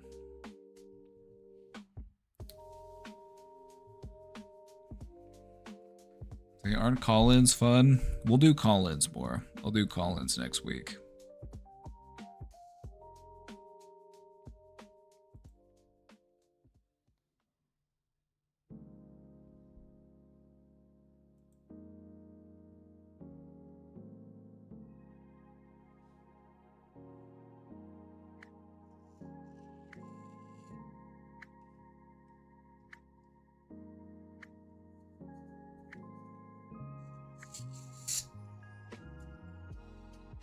You'll love to see it.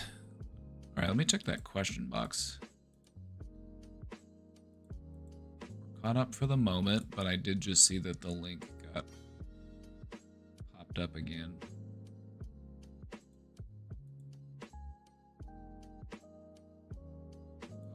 that one.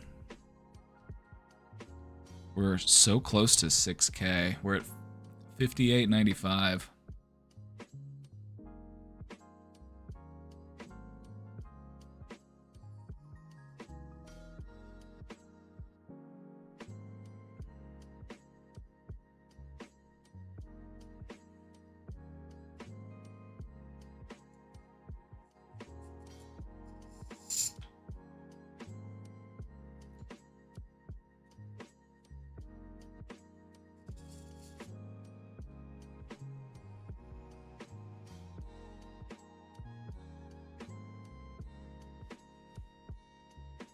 I called in once in the past and it's a bit scary. How do you think I feel? I gotta be up here the whole time. Oh, I'm just kidding. I'm just kidding. No, it does take, it takes bravery. That's why we love a good, a nice volunteer, That's always how it was. I remember now, whenever we would do call-ins, that's always how it would go. Nobody would call in, and then as soon as one person calls in, that's when everybody calls in. It's always that first one that you're waiting for.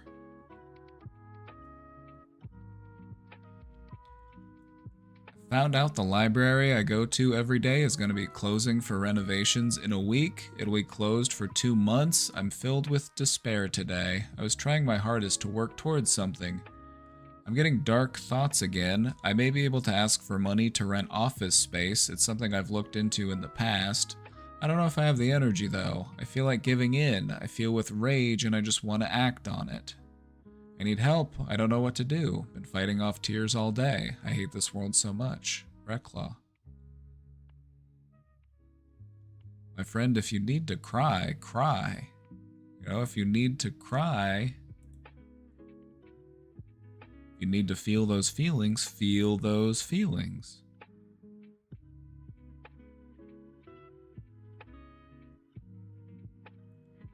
What you're recognizing here is one of your old patterns. There's a roadblock, and we default to despair. Just want to quit, just want to give up. You've been through harder stuff. You've been through so much. You've been putting in all this hard work.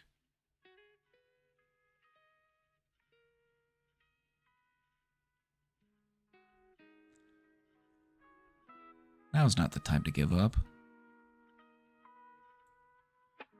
This is just another bump in the road, my friend. Silver lining here is that in 2 months, you'll have a sweet new library to enjoy. And so the question is, what do we do in the meantime? This isn't going to be forever. Worst case scenario, this is just a 2-month pause on anything that required the library. That's it. It's not the end. It might not have to be anything more than a hiccup.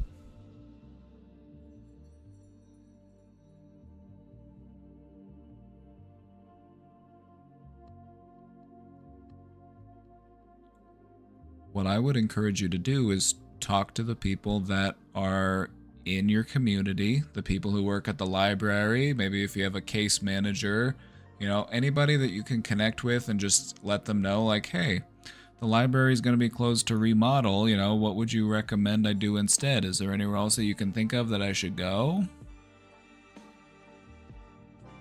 They might have some options for you.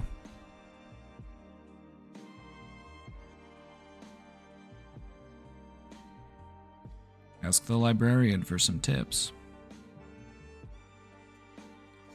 There might be other opportunities or resources that you haven't been made aware of yet.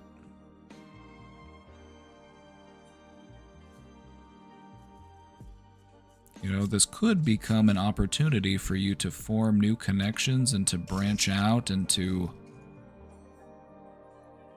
tap into new resources.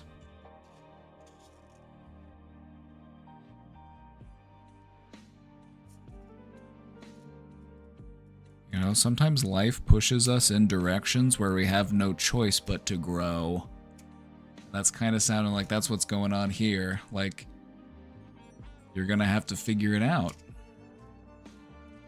But you don't have to figure it out all alone, is the thing. When you feel like you have to figure it all out all on your own, that's when despair likes to show up and be like, hey, guess what? It'd be easier to quit. Yeah, well, fuck that guy. It's not what we're here to do. So, talk to people. See what their plans are. What are they gonna do?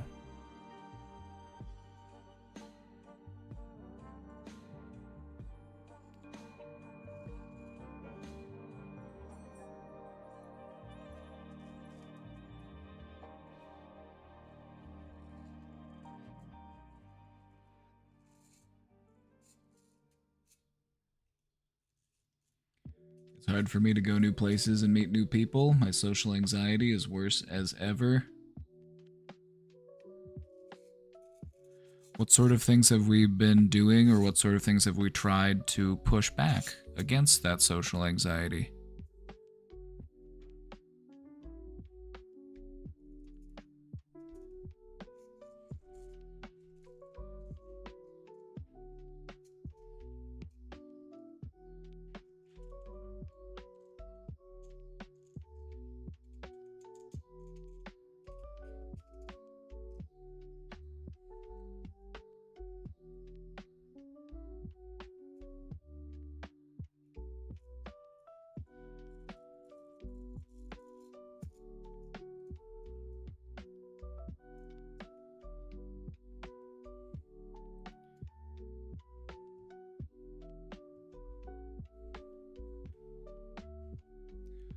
I don't know if I've ever really worked on it.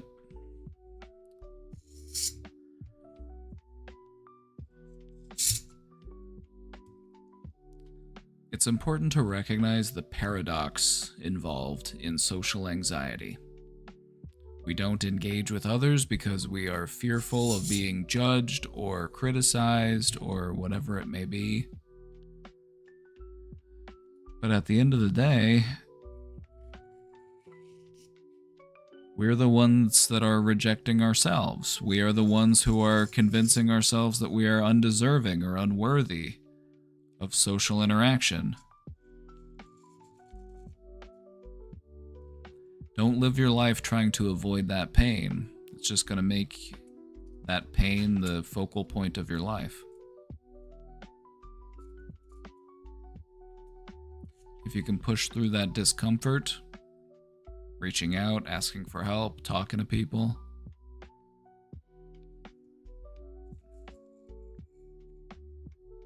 there's a lot to be found on the other side.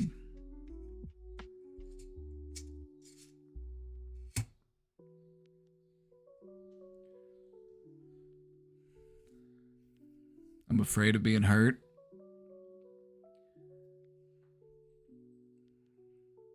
And what's that fear of hurt making you do to yourself?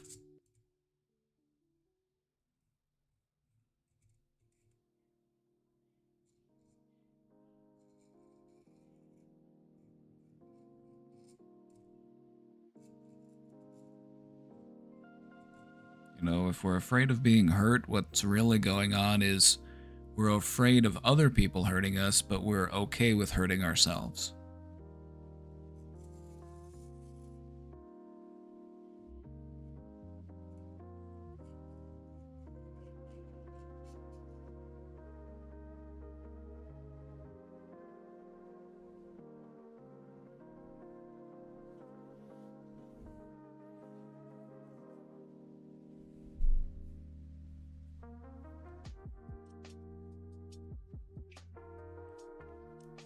You know what can be helpful in socially anxious situations? This is gonna sound silly, but it's effective, so you could give it a try.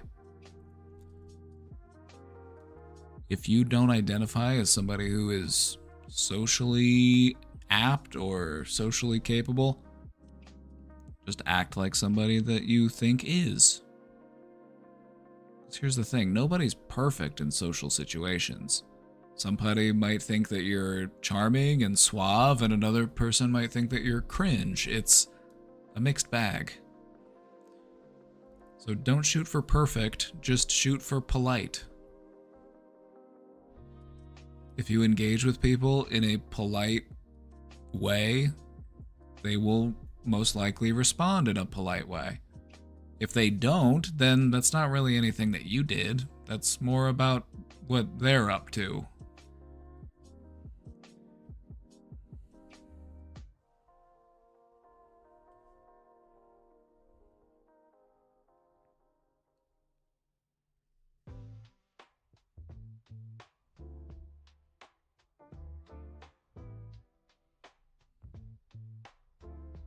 I'm usually fine when I show up at a place. I can act/mask. This brings up an interesting line of thinking. Which part of me is the mask? Is the part of me that's okay? Is the part of me that's able to do it? Is the part of me that is fine? Is that the mask? Or is the mask the insecurity? Because we associate the mask being something that we aren't, something that we're convincing ourselves that we should be. But what if that's the insecurity? What if the insecurity isn't who we truly are? What if that's the mask? What if in those moments when we're able to stand up and be brave, that is who we really are? Just something to think about.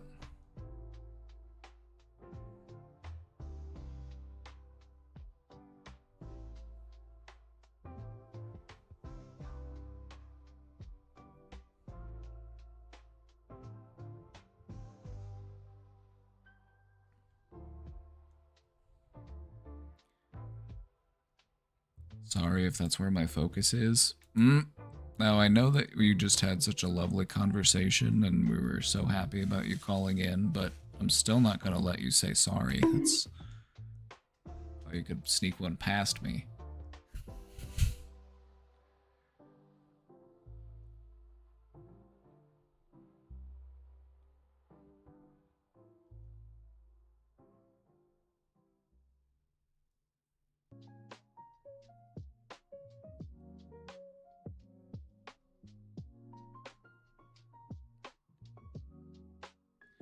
Thanks for helping. I feel more lonely right now than I ever have. Then tell your social anxiety to fuck off, because that's what's keeping you there.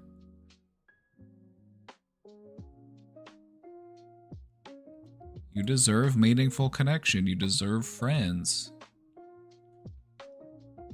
You know, don't count yourself out. If it's hard to go someplace new and meet people, then keep doing it so that it gets easier.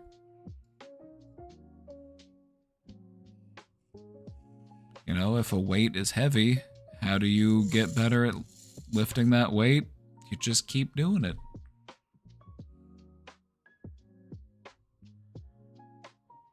When we feel that pressure, when we feel that challenge, that's often a sign that we're moving in the right direction.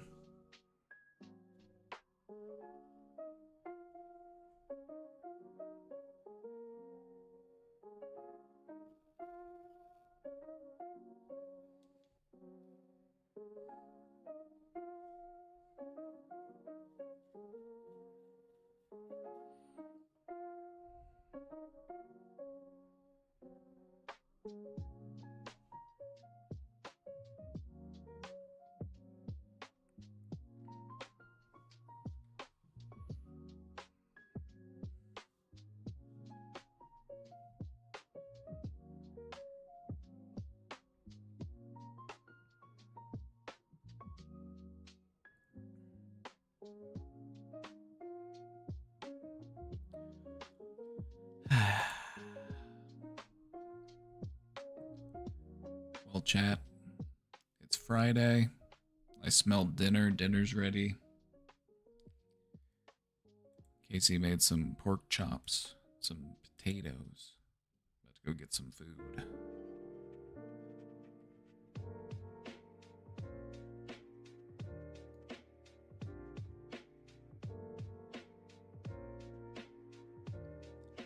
I'm gonna pop off and get something to eat.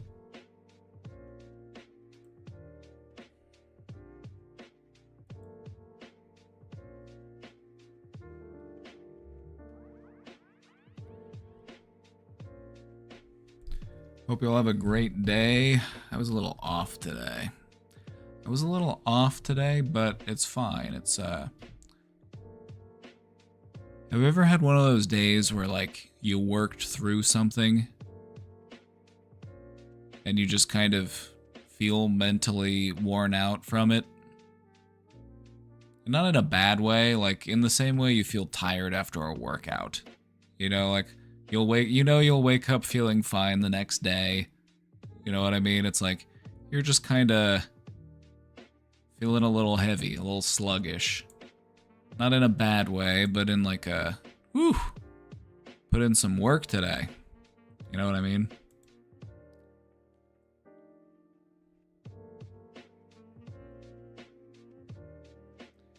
That's where I'm at right now.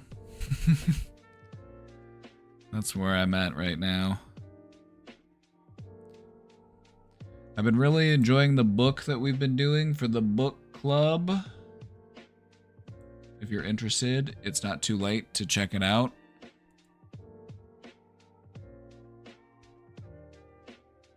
$15's almost done with the book already. I'm about halfway through. It's not a long book. It's only like 110 pages. I've been listening to the audiobook because I found that it's free on Spotify if you have Spotify Premium.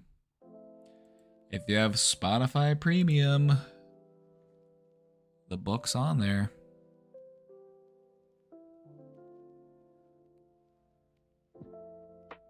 I fell asleep to the book last night.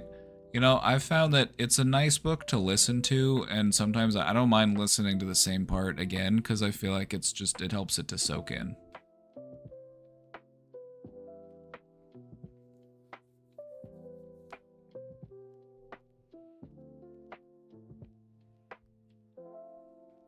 Ding Dong's 6 chapters in.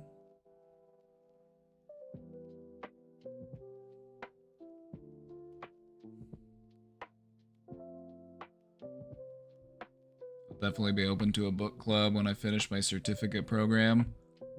You know, I recommend this book. I really like it.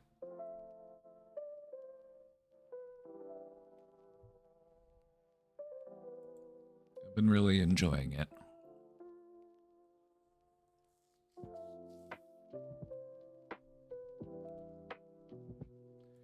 Alright, everybody, I'm gonna go get some food. That'll be it for me today. We'll do more call-ins next week, because that was fun, and I miss doing call-ins, so we'll do it again.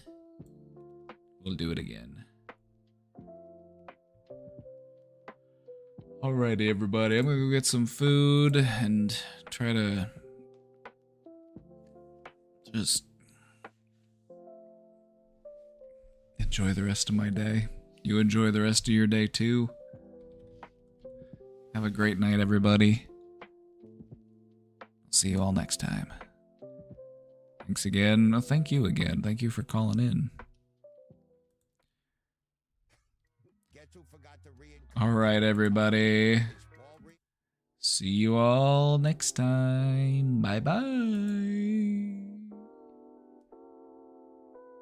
I don't know if I'll have time to go see Superman this weekend. We gotta go to a wedding on Sunday. I don't know. Maybe I'll go on Monday. A Monday movie. But I do want to see it before it goes out of theaters. I have to go to the dentist on Monday too. Damn. Okay, I'm busy. I'm a busy boy. This next few days.